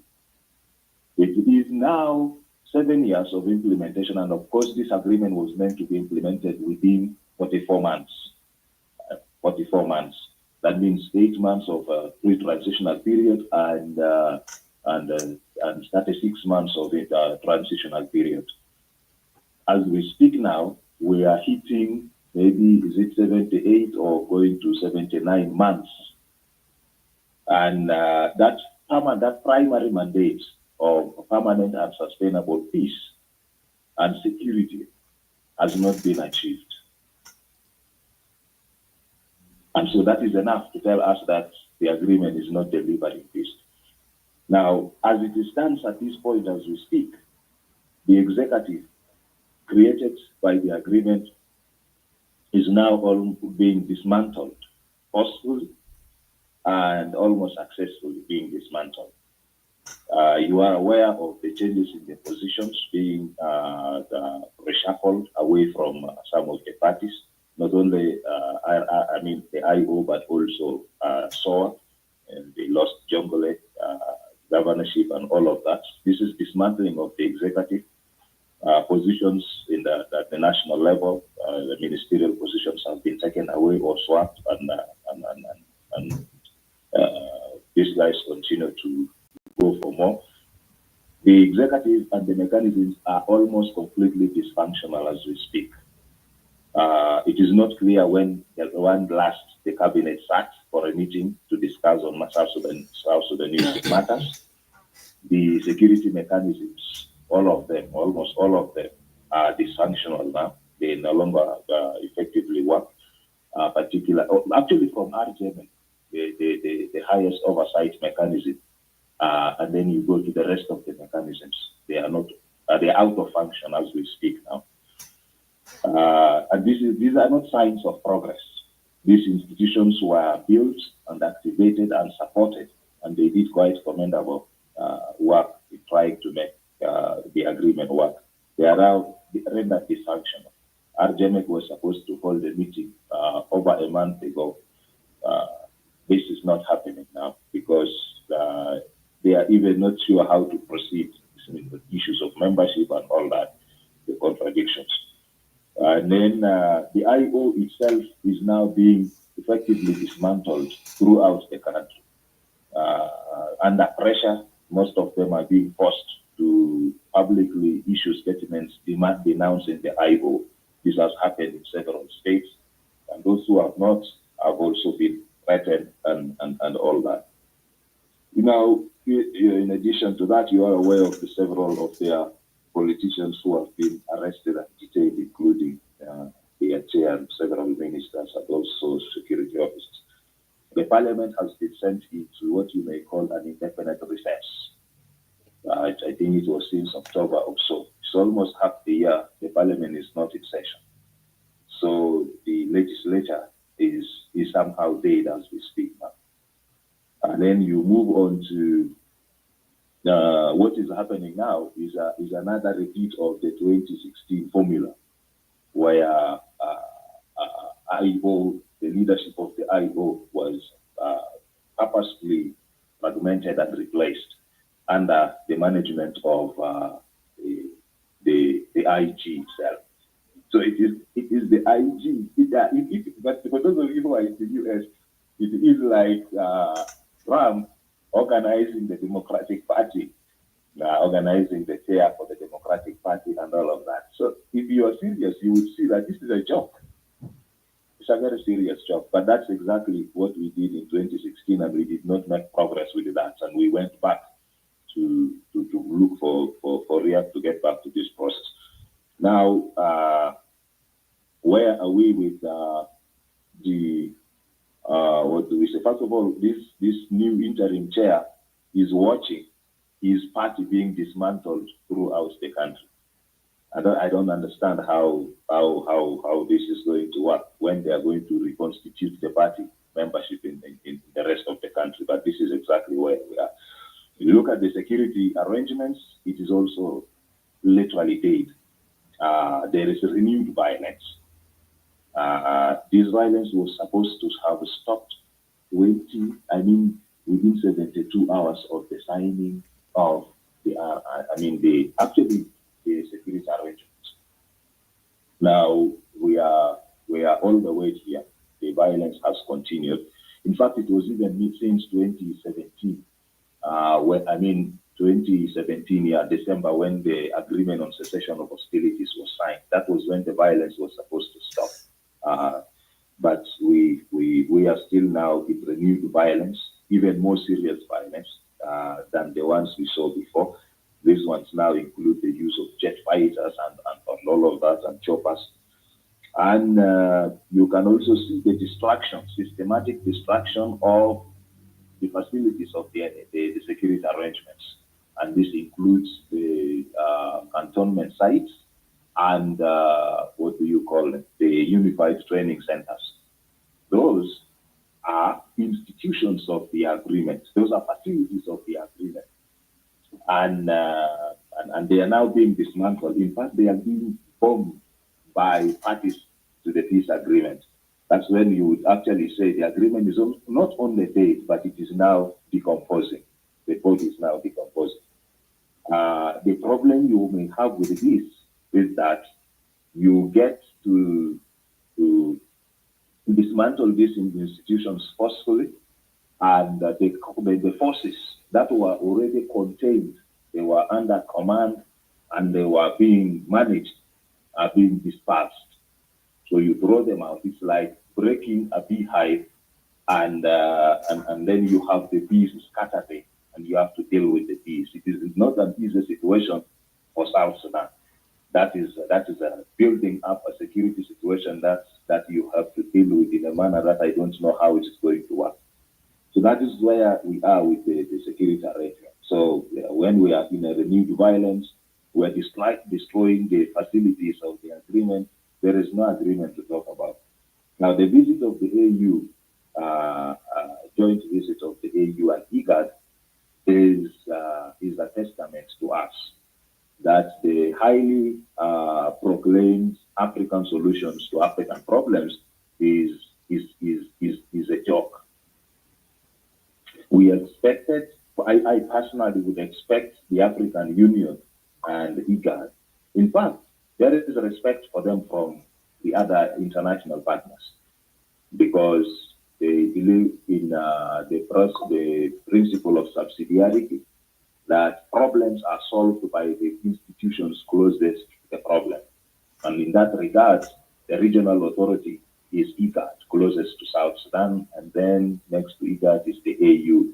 And so it's the AU on behalf of the continent to engage with the Security Council on matters relating to Africa, including the situation in South Sudan. So the Security Council, as for now, for example, working on the new mandate of UNMISS, and also looking at, in fact, they have been struggling, and that explains why they did an extension of the mandate of UNMISS for 9 days. To give them time now to look at what the new mandate would look like, considering the current situation. The mandate of UNMISS initially was to support implementation of the agreement, protect civilians, and so forth. But also within the context of the support to implementation of the agreement, they were supposed to support government programs. That includes development of a permanent constitution, support to elections, and those kind of things. So as it stands now, you cannot easily talk about elections. There is even no discussion about constitution making. There is only fighting that is going on and political confusion without clarity as to where South Sudan is heading. So that visit of the African Union that was supposed to provide the compass for everyone else to follow has fallen short of its objectivity. How? One, they have failed to speak to the issues to guarantee that actually this violence would stop. Because it is the violence that continues to plunge the country more into crisis. And so failing to have anything clear on the continuous violence in the country is a terrible failure from the African Union, because we are actually technically attacked, we are technically back to war. And so they have failed to speak to that. They have also failed to speak to really the matters of clarity on how people proceed with now this situation of a messy political structures of the peace agreement. The initial idea of the agreement, the spirit and letter of the agreement was that the parties would work together in an inclusive manner. First of all, to promote national unity and deliver peace that South Sudanese desperately need. And on that note, the names of the parties, in way of correcting the mistakes of 2016, where one party determined and reconstructed the other party, the names of these parties, I mean, individuals in these parties were put in the agreement, Riek and Kiir himself, to ensure that they delivered the agreement without repeating those mistakes. Now, this is not the case at the moment, but there is no problem with moving forward with the peace implementation, as we think that we can move forward with the peace implementation. The biggest problem is that there is no clear, direction on how we are moving forward with this peace implementation. If you can see how things are happening, there is no clarity on how we're moving forward with the peace implementation. We seem to simply be stuck, and we talk about implementing the agreement. We are not implementing the agreement. Now, when we were we were not implementing the agreement before this crisis and before this confusion where the institutions of the agreement have been almost literally dismantled. We are now in this situation that is worse than how it was, and the agreement definitely will not move in this case. And so IGAD, our IGAD and the AU should have provided a clear direction. And if they wanted, as they said, people should engage in dialogue, they should have offered to mediate the dialogue or facilitate the dialogue. They just jetted in, they jetted out and told us, you dialogue. We are fighting, and you tell us, you dialogue. It's a joke, to say the least.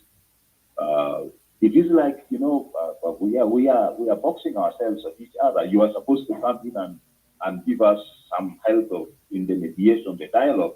Then you walk out and say, you dialogue by yourselves. This is not going to easily work. And so we have a situation where there is no RRCs at the moment, and there is no clarity on how we move. In fact, what was working out was a succession plan, and I think that has kind of stalled as well, because it has now taken long. They have not been able to proceed with this process to install Parkwell and continue to install him as the first vice president and move on.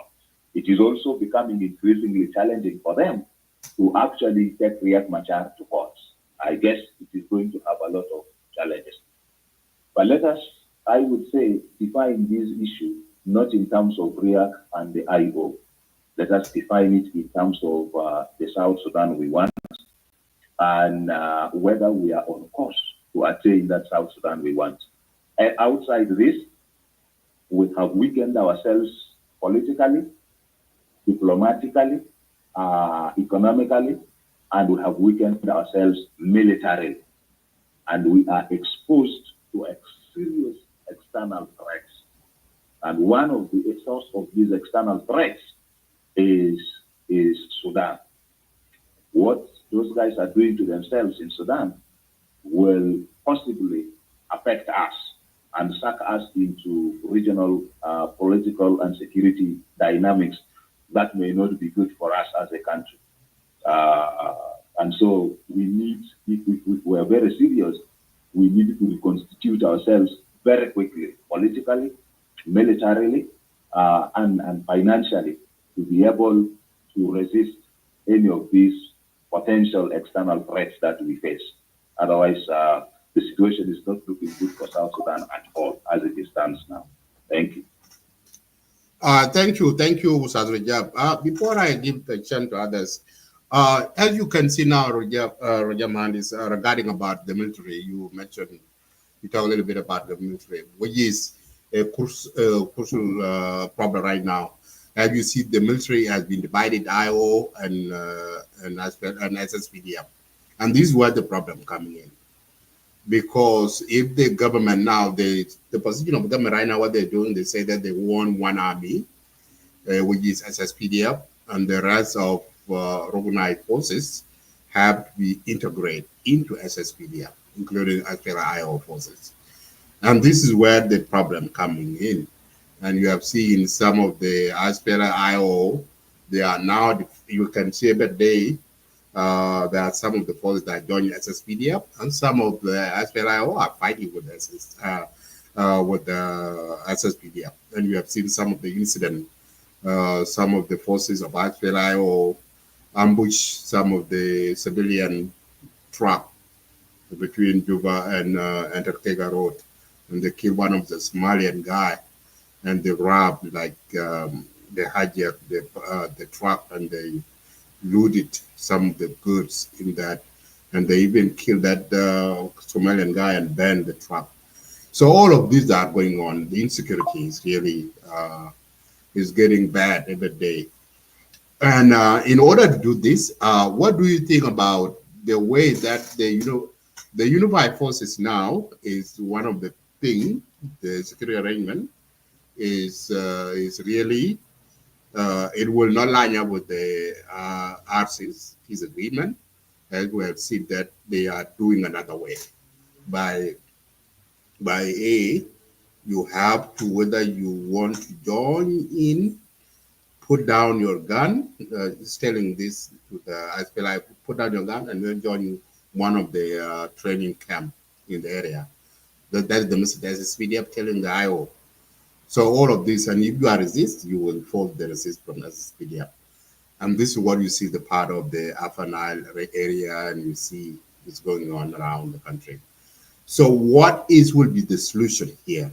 So you are seeing that the government is moving forward with the peace parliamentation, as they are saying, with this interim chairman, Stephen Pal, with his team. And Stephen Pal is facing a lot of resistance within the SPLIO party or a movement. And it's really, I don't know how they will do this to parliament, this peace agreement. You have said the peace already collapsed, which we have seen is really, but they are saying that peace is not collapsed. And the AU and IGAD are now coming in to save that peace. How they can save it, I don't know. So we will see for the few weeks and days to come. So the military things you mentioned, we need to do fast. And the military, as you see, the challenge is coming from the northern Sudan. We have seen today or yesterday too, you see for Sudan, there's a bombardment go on there, and one of the a gas station, the gas where the Ford South Sudanese oil to the Port Sudan, to the Red Sea, has been bombed. Now it's on fire. So those things are the challenges. They are very challenging. So I don't know how they. So a brief talk a little bit about the military things, because the unification of forces is one of the things that will bring this insecurity under the control, because we have so many commander in chief. So instead of one commander in chief, and this is what the SSPP now is clear that we need one of commander in chief. So try a little bit, and then I will move the line. Thank you. Okay, thank you. You know, you are right. The SPLMIO, you know, maybe, okay, they are at war, actually, they are fighting. And you referenced the ambush along the road. I am going to personally expect more ambushes, because, as I said, the forces that were there, that were fighting themselves, were brought under control right from the time the agreement was signed. If there was any group that worked hard to address the issues of the agreement, I mean, to implement the agreement, it was the security forces.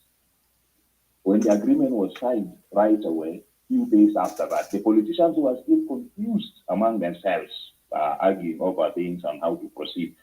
The military started working together very effectively, because they follow command, they follow seniority, and they follow the rules. Very, very, very effective. In fact, that time the agreement was signed, Jokriak was the chief of defense forces. And Jokriak and James Kwang, General James Kwang. James Kwang represented the head of the IO forces in Cuba at that time. They appeared deep in the middle of some bush together, visiting forces and talking to the forces that peace has come, and now we have to work together. There are plans to now organize you and take you for training and all that. They did commendable work in containing the forces throughout, in the cantonment sites and the training centers. Those forces did not actually fight among themselves. Some of those attacks on the training, I mean, on those facilities, the cantonment sites and the training centers, were politically motivated. So they did a commendable job. And I was engaging with them, and they were saying, the mechanisms were saying, especially from the JDP itself, that, you know, they would not manage to continue to contain the forces indefinitely. the political leaders should do some work to ensure that the forces were unified quickly and graduated. That did not happen, something that was supposed to have happened in the past 8 months. I mean, up to this time, 7 years down the line, it has not happened. The most difficult part, as I was explaining, was when these forces were all under control and command, they went and bombed them out of those facilities. Now, when you bomb them out of those facilities, where did they go? They carried their guns. They were not, actually, they did not sustain casualties in those bombardments in the training centers and cantonment sites. They ran away with their guns. Where are they going? Now, they definitely dispersed with that anger, and you would expect them to become security threat along the roads and all that. They can make the country ungovernable, actually. That's the danger we face. So now, they have been asked to put down their guns and join SSPDF camps. Which article in the agreement says that the IO forces would lay down their weapons and then join the SSPDF? The language used in chapter 2 was unification of forces, meaning that the forces of the SSPDF and the IO would be unified through a training process. And the training was meant to be largely orientation, kind of giving orientation to the forces on how to then blend together and work together, and also how they would relate with civilians and the mandate they would have. So that was the major component.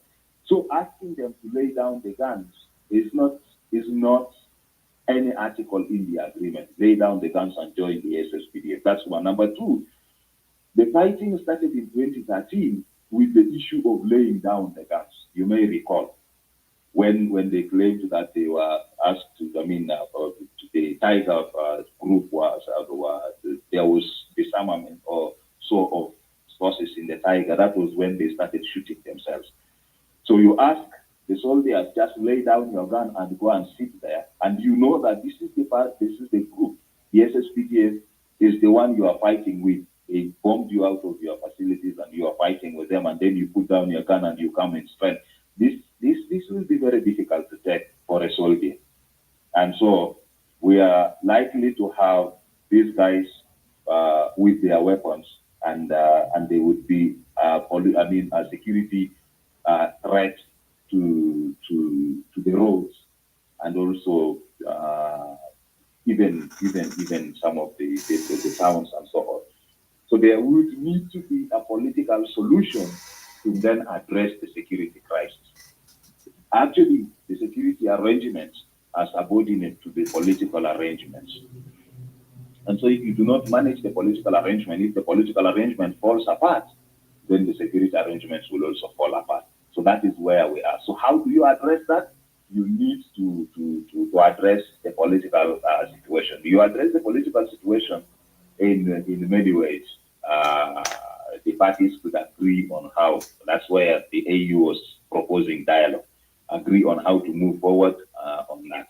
Literally, they should have gone back to the implementation. Now, if we are talking about an implementation, the implementation should have addressed that.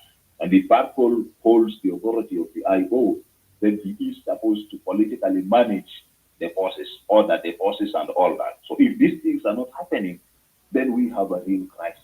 That is where things stand. So someone must have an authority that these people would listen to. And if it's not, then they are going to fight. And if they know that they are threatened, they are going to find ways to struggle. They are not just easily going to lay down their guns and come to join the SSPDF. So we have a problem there. Thank you. Thank you so much, Joe. Let us move to next speaker. The White Army. I think you are the next. Go ahead. Okay. Okay. Thank you. Oh, okay. Go ahead, White Army. Thank you so much, Eagle Media. I thank you so much to give me some opportunity to talk about an issue on the country, particular.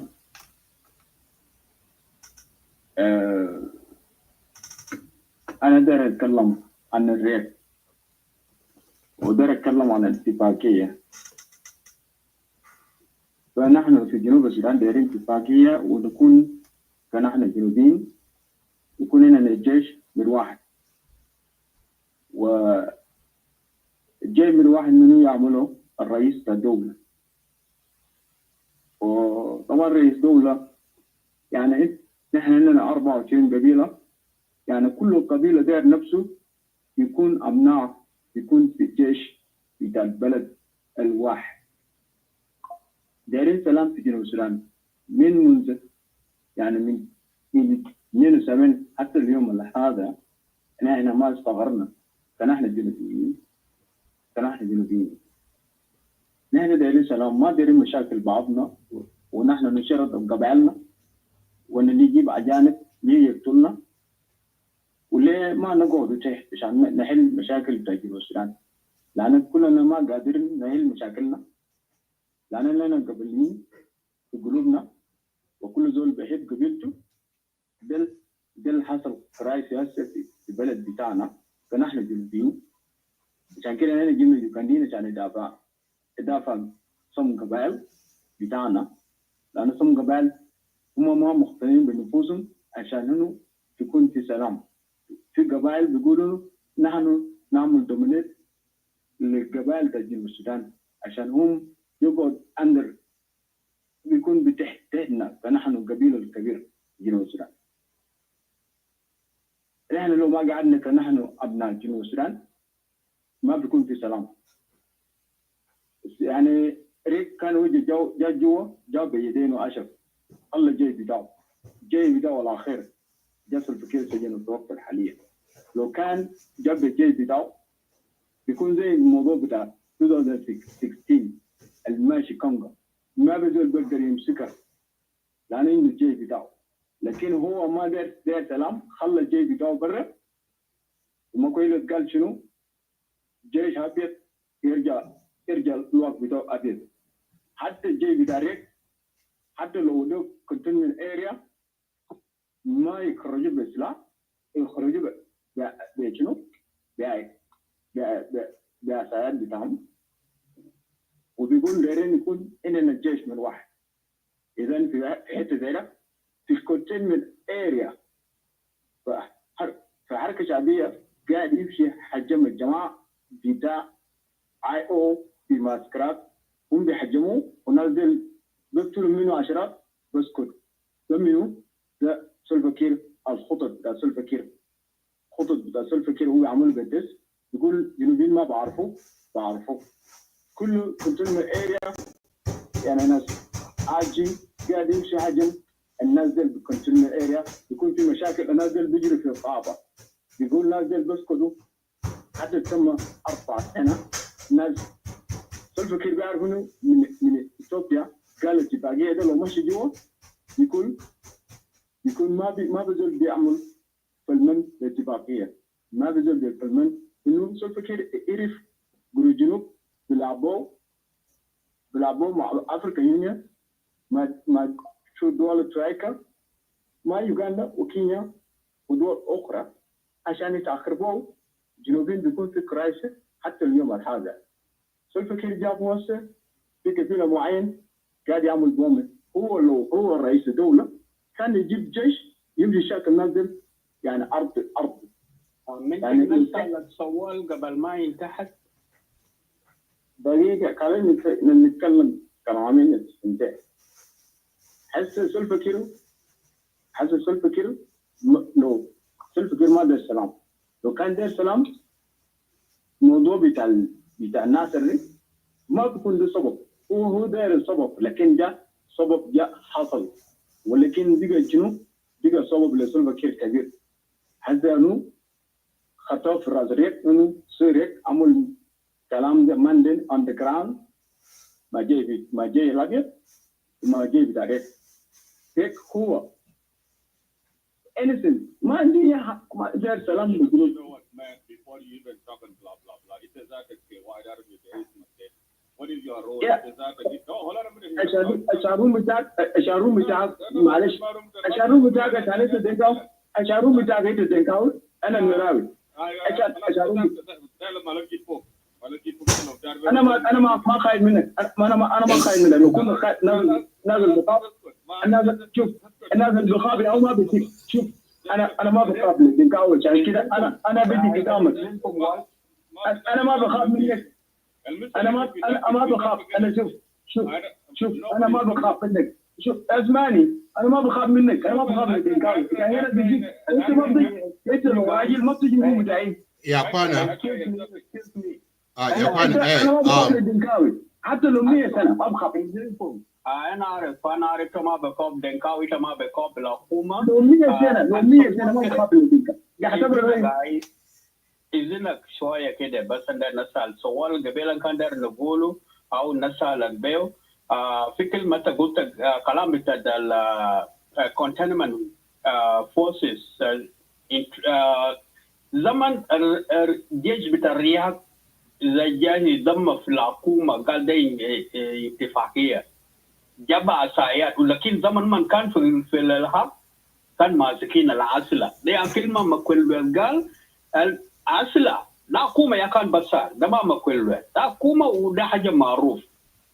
If the unified forces is going to take place and the people come in with the sticks and they hide their guns, where the guns that they were fighting as a force in the opposition?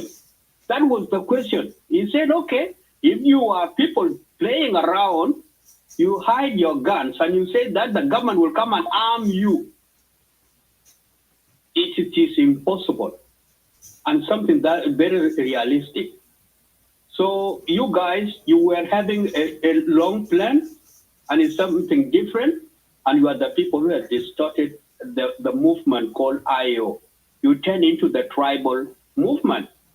Even if you have other tribes who joined that oppositions or movement, you betrayed and you turn into be a Gabila. He's a Gabila, and it improved. During when Riek came in, the way he has appointed even within the Nuer is also there is division within among you guys. There are a lot of videos there. So why we can't First of all, this guy here, what makes you even come to even talk about cantonment? Number one, White Army, Galuma Ayo, Galo White Army Modernine. Then what is it that makes them even be involved in the affair of this nation here? If in the White Army, you are not a political organization, you are not a political entity. Why do you even come up here? They are militia. The militia fighting alongside IO. خلينا بعد ذلك ليه نحن وعيها من يجينا ليه؟ نحن بنحمي مناطق بتاعنا لأن ما في حكومة بيحمينا. ده ما الجنوبيين أنت عم تعمل معلك عميل للجنوبيين analyze the topic up here. لا نحن دايرين لا أنتوا لا دايرين أنا ما أتحدث أنا جنوبي وأنا واي عامي. خلينا نتكلم وانت ما داري حتى في المحل اول ما معترف بحكومه جنوب عشان كده انت لا ما بالدستور لا ما بالدستور دستور قومي انت ما جنوبي انت دستور مملي للسلب كير يعني sit down there يا اخوانا. some people's time is very valuable guys. Let us not just waste with this nonsense and garbage. ما تقول White Army you are defending your territory ما خلاص. No, we are Genovian people who decide to get along. It's a GDN. What are you doing? But this room is called South Sudan Eagle Media. Tell Mainda Kumdola Barakum, Dola into Gajidafao against the rest of Genovian. It's a Genovian for what? Because that is someone, Nuer Civil Defense Forces, right? The man in the Kumdola Barakum, that you don't want Genovian view. That's why you guys caused the crisis in conflict. In Nasser, to the point that you kill the general who controlled to what the divide in Sudan controlled. But you can't need to give you room like this for what exactly? What are you looking for? Udemal Genobi. It doesn't make any sense. I'm the one responsible for putting him down. My own brother Madid. You don't like those kind of stuff? Like in this guy, get a little cool down there. Lad Maiji Baden, you tell him Genobi. He can talk with Genobi. Like in all a White Army, the White Army, the Mama was a have a win. Okay? And this is the room of South Sudanese. Yes, we don't have problem on the virtue of being members of African Union, and you can come and have a discussion with us. But look at the militancy, Al-Ujaibo. You know, this is really not good. Malaysia, yield the Yeah, mic. it's all right. Okay, it's okay. Thank you so much. Let's move the line. I think Angelo. Angelo is. Are you there? Yeah, I think he has spoken. Yeah, Angelo is already speaking. So Cosmo is next. Oh, okay. Tontat. No, Thorntad. Yeah, Thorntad. Yeah, I think it is between Thorntad and Cosmos. Thorntad, are you there? Then Tontat is not available. Let's move on to Kunjuk. Ustaz Kunjuk, are you there? No, Cosmos. Cosmos is next, and then Pusat. Oh, okay. All right. Cosmos is before me. Yeah, Cosmos is before me.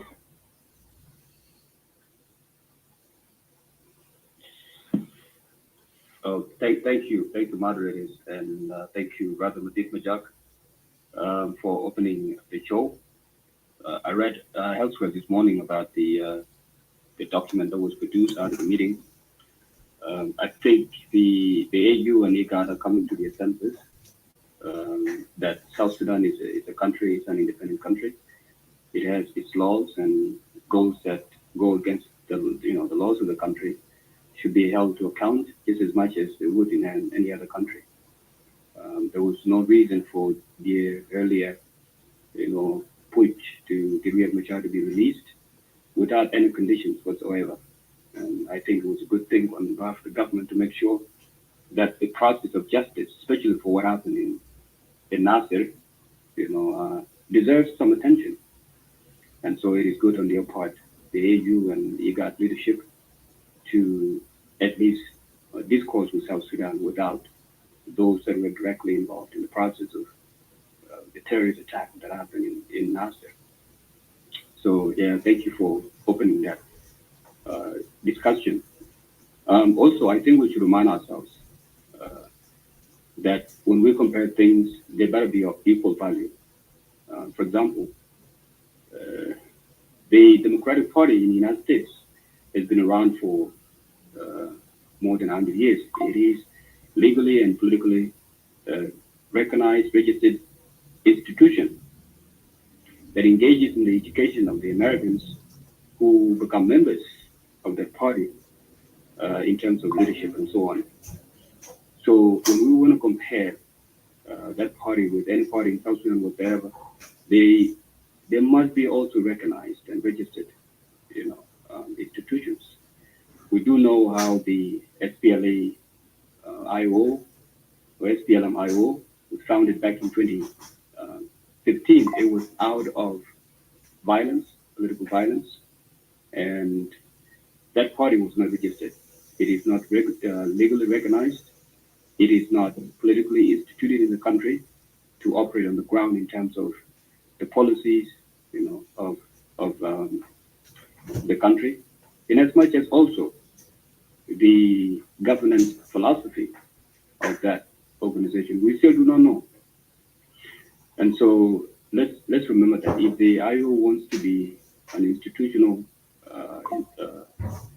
recognized body, that it has to follow formal processes to be recognized as such. They should register, and they should also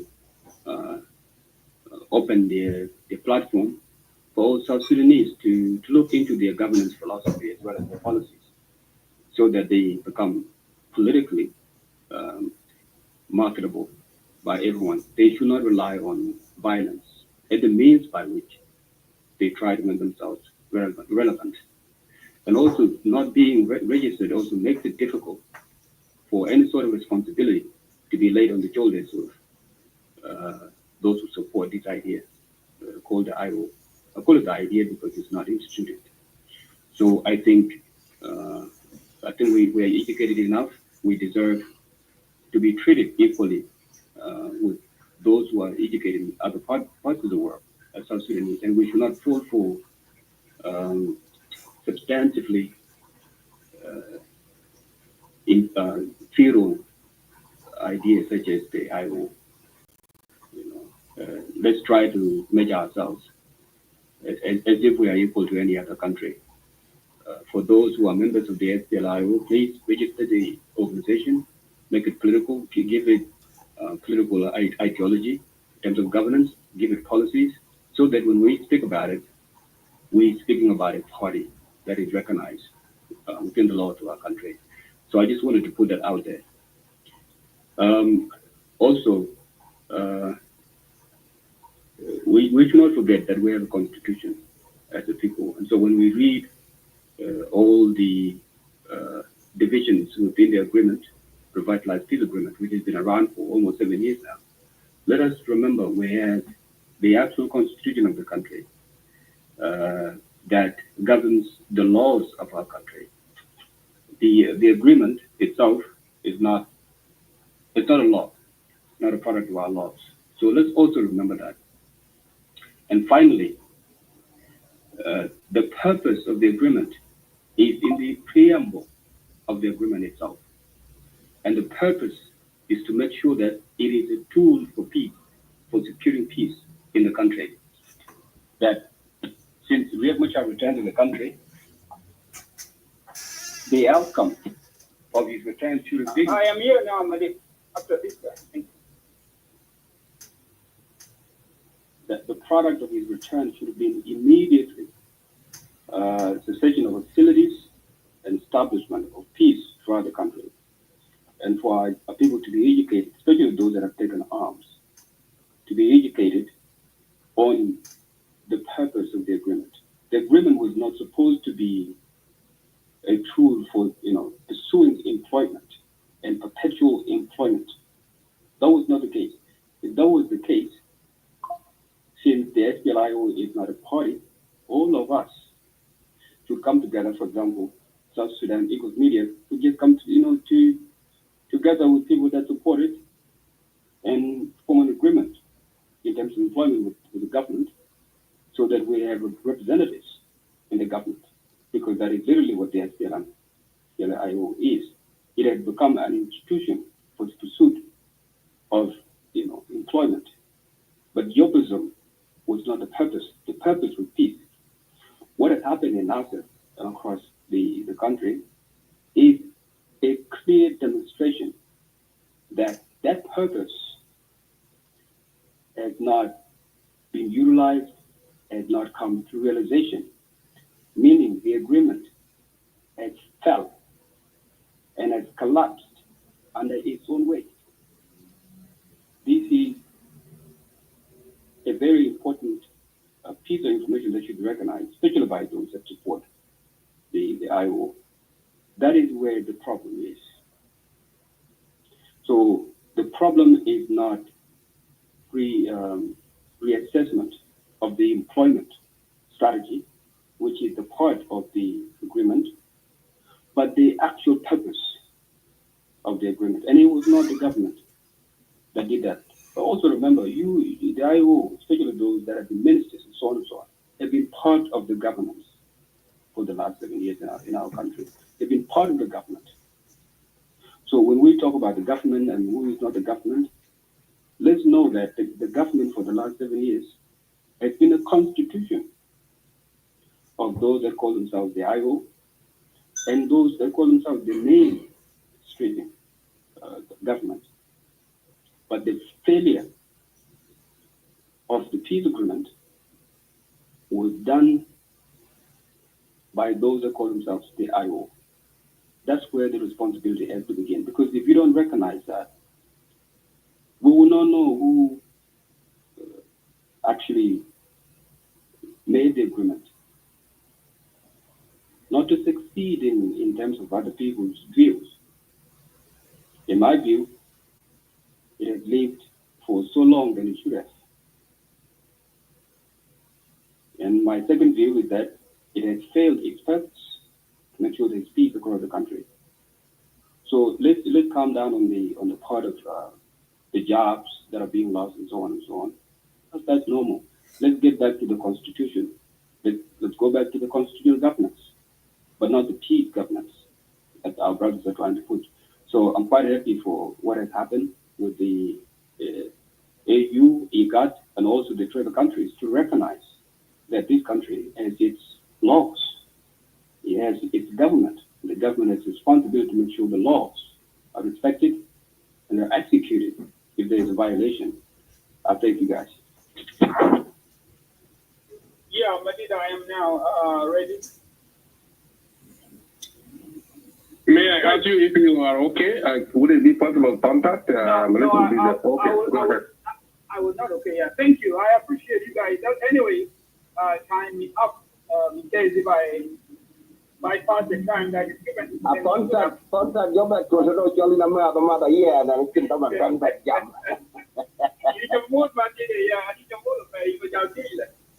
Yeah, thank you guys. I just came from South Sudan. Let my colleagues know. I've been here now for 20-something days. You know, guys, facing the system or trying to copy something. You know, we have copied the SPLM, SPLA system with the army. It was done in Anyanya 1 and it failed. And then John Garang did it again, whereby they have to have separate arms and then integration. The SPLM, SPLA was going to fail if there was no election, immediate election for separating South Sudan. We have himself claiming to be a PhD holder and many white armies here, right? They have to know that they're trying to copy what John Garang did, negotiating in Nairobi to have a separate army. And this is why the South successfully voted. Yet now the Nuer are trying to do the same thing, which is impossible because what the Arab was doing is totally different from what they are doing. This is what they need to know. How can Southerners have separate armies? But he is claiming that he wants to have a separate army, a separate power, that is not even moving forward.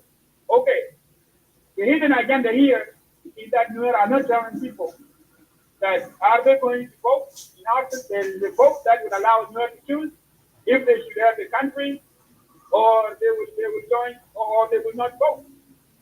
There's nothing like that. And that means we are Southerners.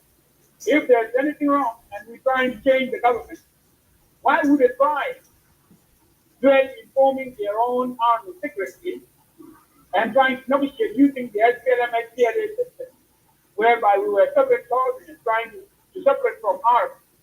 Because those people were not even just what gave us power to fight them was because they enslaved us. And then they use religion as a constitution. Did SPLA or the Dinka that they are accusing use a religion to rule South Sudan? The Dinka implement their own to rule South Sudan? Is there anything of Dinka? I don't think so. Sharing the power or the dominance, because one of them was saying that the Dinka dominate the government. How can you dominate the government of South Sudan? The government that is represented based on constituency. Every constituency has its own tribe that represent their own people in parliament, in any level of the government. Everybody is represented. But were we like that during when we were without? There was no religion. I mean, there's no religion as a constitution in our country. Look, Unang and Nazar is represented by pure Nuer. There's no any other son from any other tribe that is representing them. It is only the states that are mixed, and the under states that are mixed, Payam, administration, and boomers and counties are separate. You can find ethnic groups representing themselves. So our government is totally represented based on the way we want. Except the army. The army is evil. It's a death. You see that uniform looks beautiful on you, but it is a death. When you assign your life to somebody else to commend you, you are there to die. That's why you see many soldiers that are dying now. Those who are dying in big groups are the people that just joined the army to go and look for the job. Majority think that joined the army long time ago were fighting hard. If army has to be represented based on the tribes. Why are these? Why the other tribes are not joining? Why Nuer were majority in the army and still complaining? So there's nothing right here. People are lying over and over, and that is not going to take us to anywhere.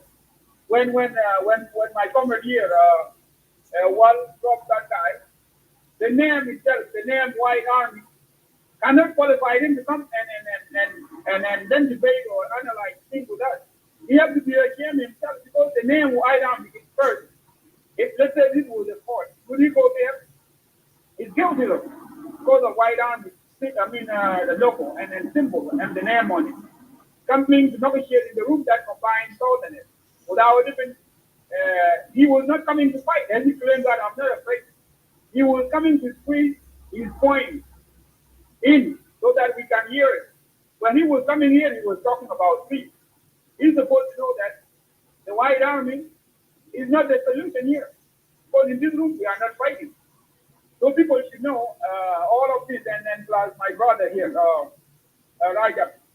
When Rajab was saying that the cantonments are being bombed and those guys run away with the guns. In a training field, you don't train soldiers with guns. They are trained with a stick. And then Rajab, as Mukri was saying, the IO and the government armed them.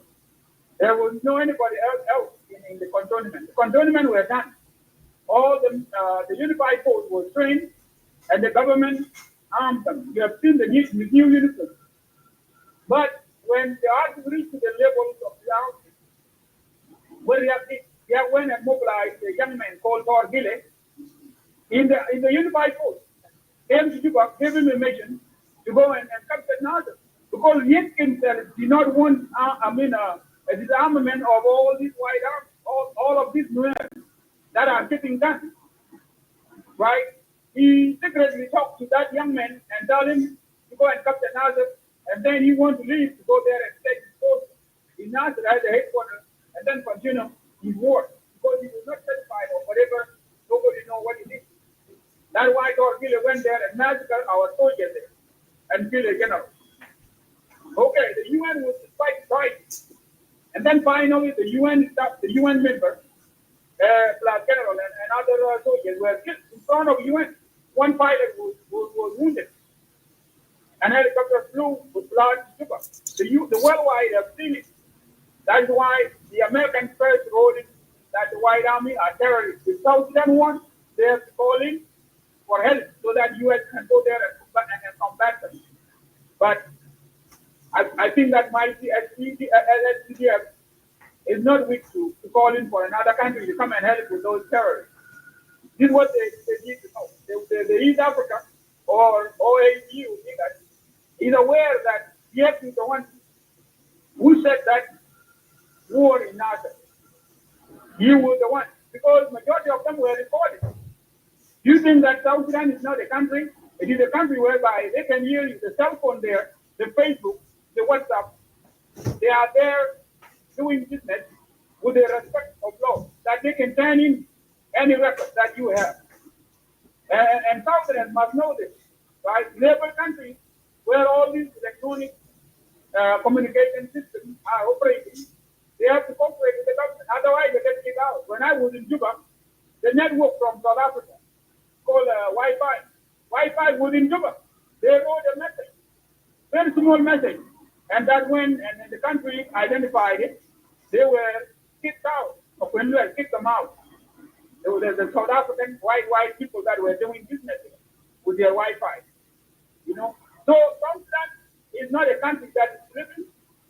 So the Nuer have a secret, and that secret agenda of lying over that they want to have their own forces, they want to have their own country rolled out. That is why you have seen all the IO members from other tribes are peacefully and voluntarily surrender in and throw away the blue uniform. But one of the speakers here was saying that they are forced, I think it was Rajab, that they are forced to leave their positions and join IGAD. That's not true. When I was back home, when the soldiers were massacring in Nazar. Contact, you have 2 minutes left. In those 2 minutes, can you tell us what happened here? Why the AU bypassing the call for the release of Dr. Yak and push for the continuation of peace. Are you finally understanding how messed up the Yak situation is and what's going on? Yeah. What is your idea on this? Yeah, that's my final point. Actually, I will come there. So when I was back home, I was in northern Barakatal where all this killing was happening in Nazareth, right? So the people that are in my own state who were IO members have their cousins that were talking to them on the phone. They were being killed, the Nuer pick up the phone after they kill them, then they take backward. And everybody brings change to be part of Nuer. That's why money is dying. Because they have no morale to mobilize and recruit people because Nuer don't understand how they are running their politics based on all this Nuer agenda. So everybody, you have seen, Yep was giving local, we were paying all this kind of local. After he was saying, then everything is loose. That's why you have seen them surrendering him. Nobody is supporting them. And those who rebel with the new uniform and new guns are the ones you are seeing fighting now with the government. It is not a cantonment being bombed. It is a place where they are hiding and they start firing people. That's where government going and fighting. What about IO soldiers that were in Division 3, Division 6, Division 4? Have you seen them being bombed? It is these people that have an agenda that affect and kill people. So the Union of the Africans that came to Juba and didn't talk about it, understood that the pressure we have in South Sudan is from the imperialists called Norway, British and US. These are traitors. What concerns them? Why are they going in there and trying to tell us that somebody who committed genocide 3 times has to be released? So the OAU actually is made up of some okay, guys, some of you watching here, so you guys can join us in Clubhouse. I'm going to go and close the studio. So that we can have election. And they didn't talk about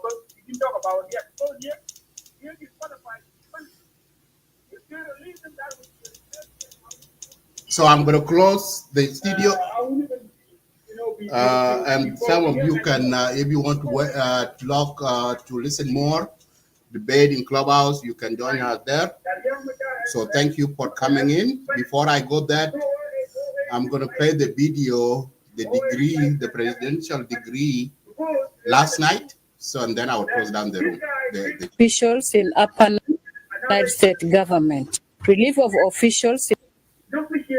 Republican Decree number 152 for the year 2025. Relief of officials in Upper Nile State government. Pursuant to the provisions of Article 106A, 2A of the Transitional Constitution of the Republic of South Sudan 2011 as amended, read together with Section 38(1) of the Interpretation of Laws and General Provisions Act 2006, I, Salva Kiir Mayardit, President of the Republic of South Sudan, do hereby relieve officials in Upper Nile State government as hereunder. State Advisor, Honorable Jokino Fidel Nyikayo, Security Affairs. Honorable James Gatwich Jok, Advisor on Economic Affairs. State Ministers, Honorable James Monyiluk Mijok, Minister of Peace Building. Honorable James Bashar Tewe, Minister of Information. Honorable Pal Deng Kerweth, Minister of Finance Planning and Investment. Honorable Simon Road Riang, Minister of Trade and Industry. Honorable Tejok Edward Ador, Minister of Agriculture and Forestry. Honorable Ding Denglueth, Minister of Labor, Public Service and Human Resource Development. Honorable Bainji Ernest Apukong, Minister of Health. Honorable Peter Rekdak, Minister of General Education and Instruction. State Independent Commission. Honorable Peter Nyogo Akwin, Chairperson Human Rights Commission. County Commissioners.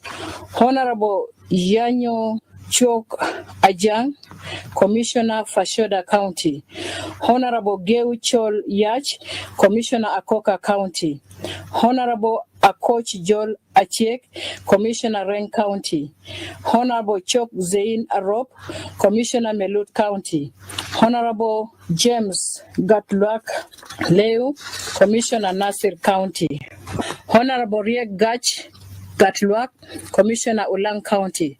Honorable Martin Monjquer Monjok, Commissioner Ballet County. Honorable Peter Alberto Mabanto, Commissioner Maban County. Honorable Peter Awan Odong, Commissioner Manyo County. Honorable Dak Tuday, Commissioner Longechuk County. Issued under my hand and the seal of the Republic of South Sudan in Juba, this 5th day of the month of May in the year 2025. Signed, Salva Kiir Mayardit, President, Republic of South Sudan, Juba. Republican Decree number 153 for the year 2025. Appointment of officials to Upper Nile State Government. State Advisors. Honorable El Taib Okich Ajak, Advisor on Security Affairs. Honorable Chuol Deb Kier, Advisor on Economic Affairs. State Ministers. Honorable Peter Gonjo Akwin, Minister of Information. Honorable Martin Monjok, Minister of Finance, Planning and Investment.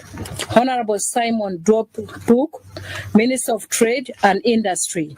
Honorable Akuch Joel Achek, Minister of Labor, Public Service and Human Resource Development. Honorable Tejok Edward Ador, Minister of Health. Honorable Peter Alberto Mabano, Minister of Education and Instruction, State Independent Commission. Honorable Chok Zain Arop, Chairperson Human Rights Commission. County Commissioners.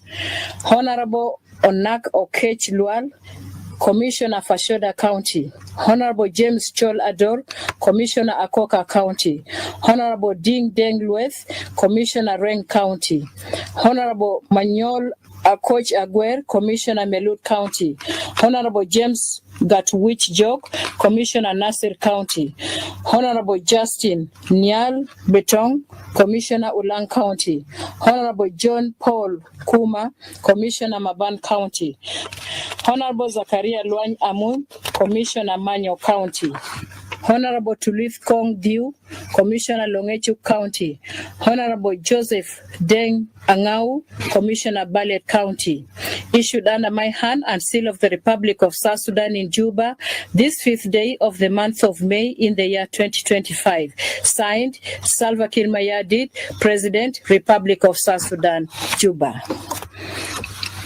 Republican Decree number 154 for their 2025 relief of officials in Warab State Government. Pursuant to the provisions of Article 106A, 2A of the Transitional Constitution of the Republic of South Sudan 2011, as amended, read together with the Section 38(1) of the Interpretation of Laws and General Provisions Act 2006, I, Salva Kiir Mayardit, President of the Republic of South Sudan, do hereby relieve officials in Warab State as hereunder.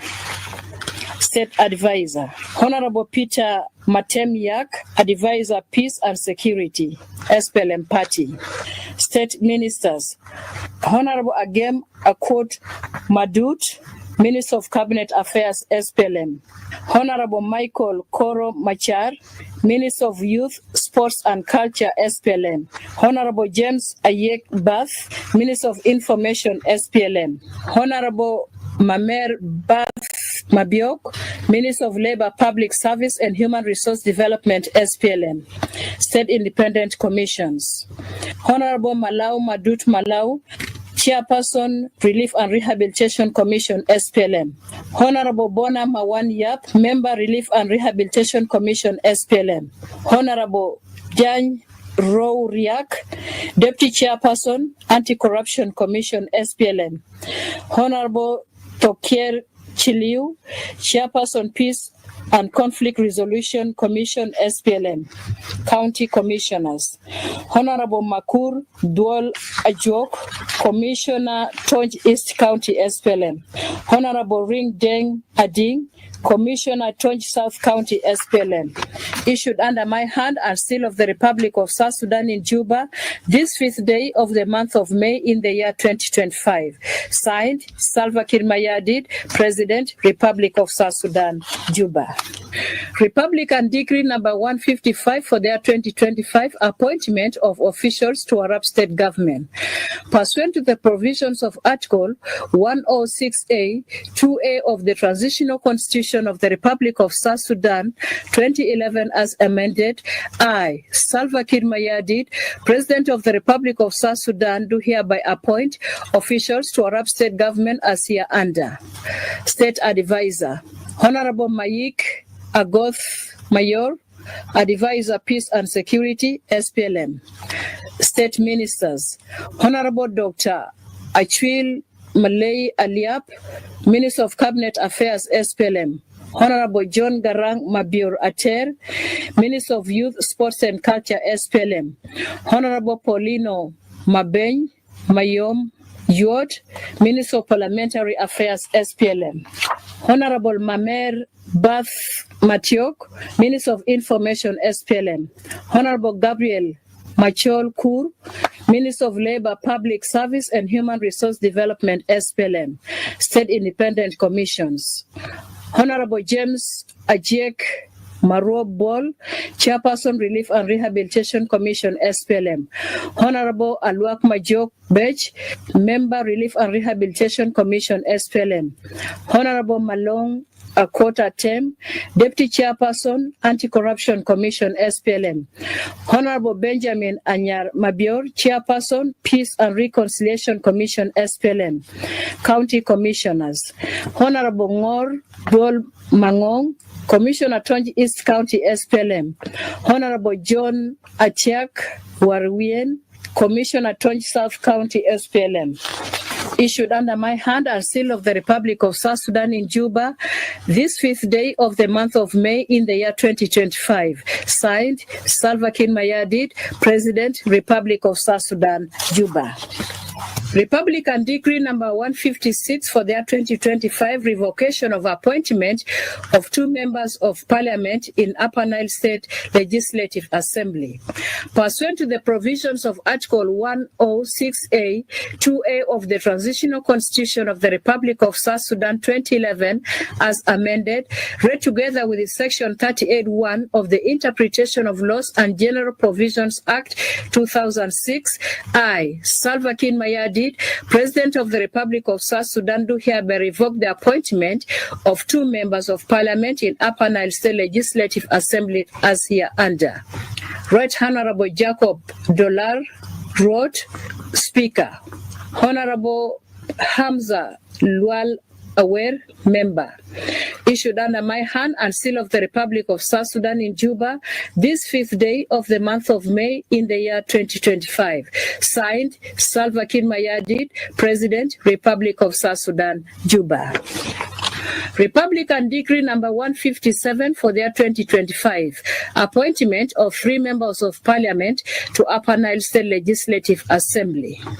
Right Honorable Philip Akol Amon, Speaker. Honorable Yanyo Oluak Ajang, replacing the late Honorable Juliana Dak Padiel, Member.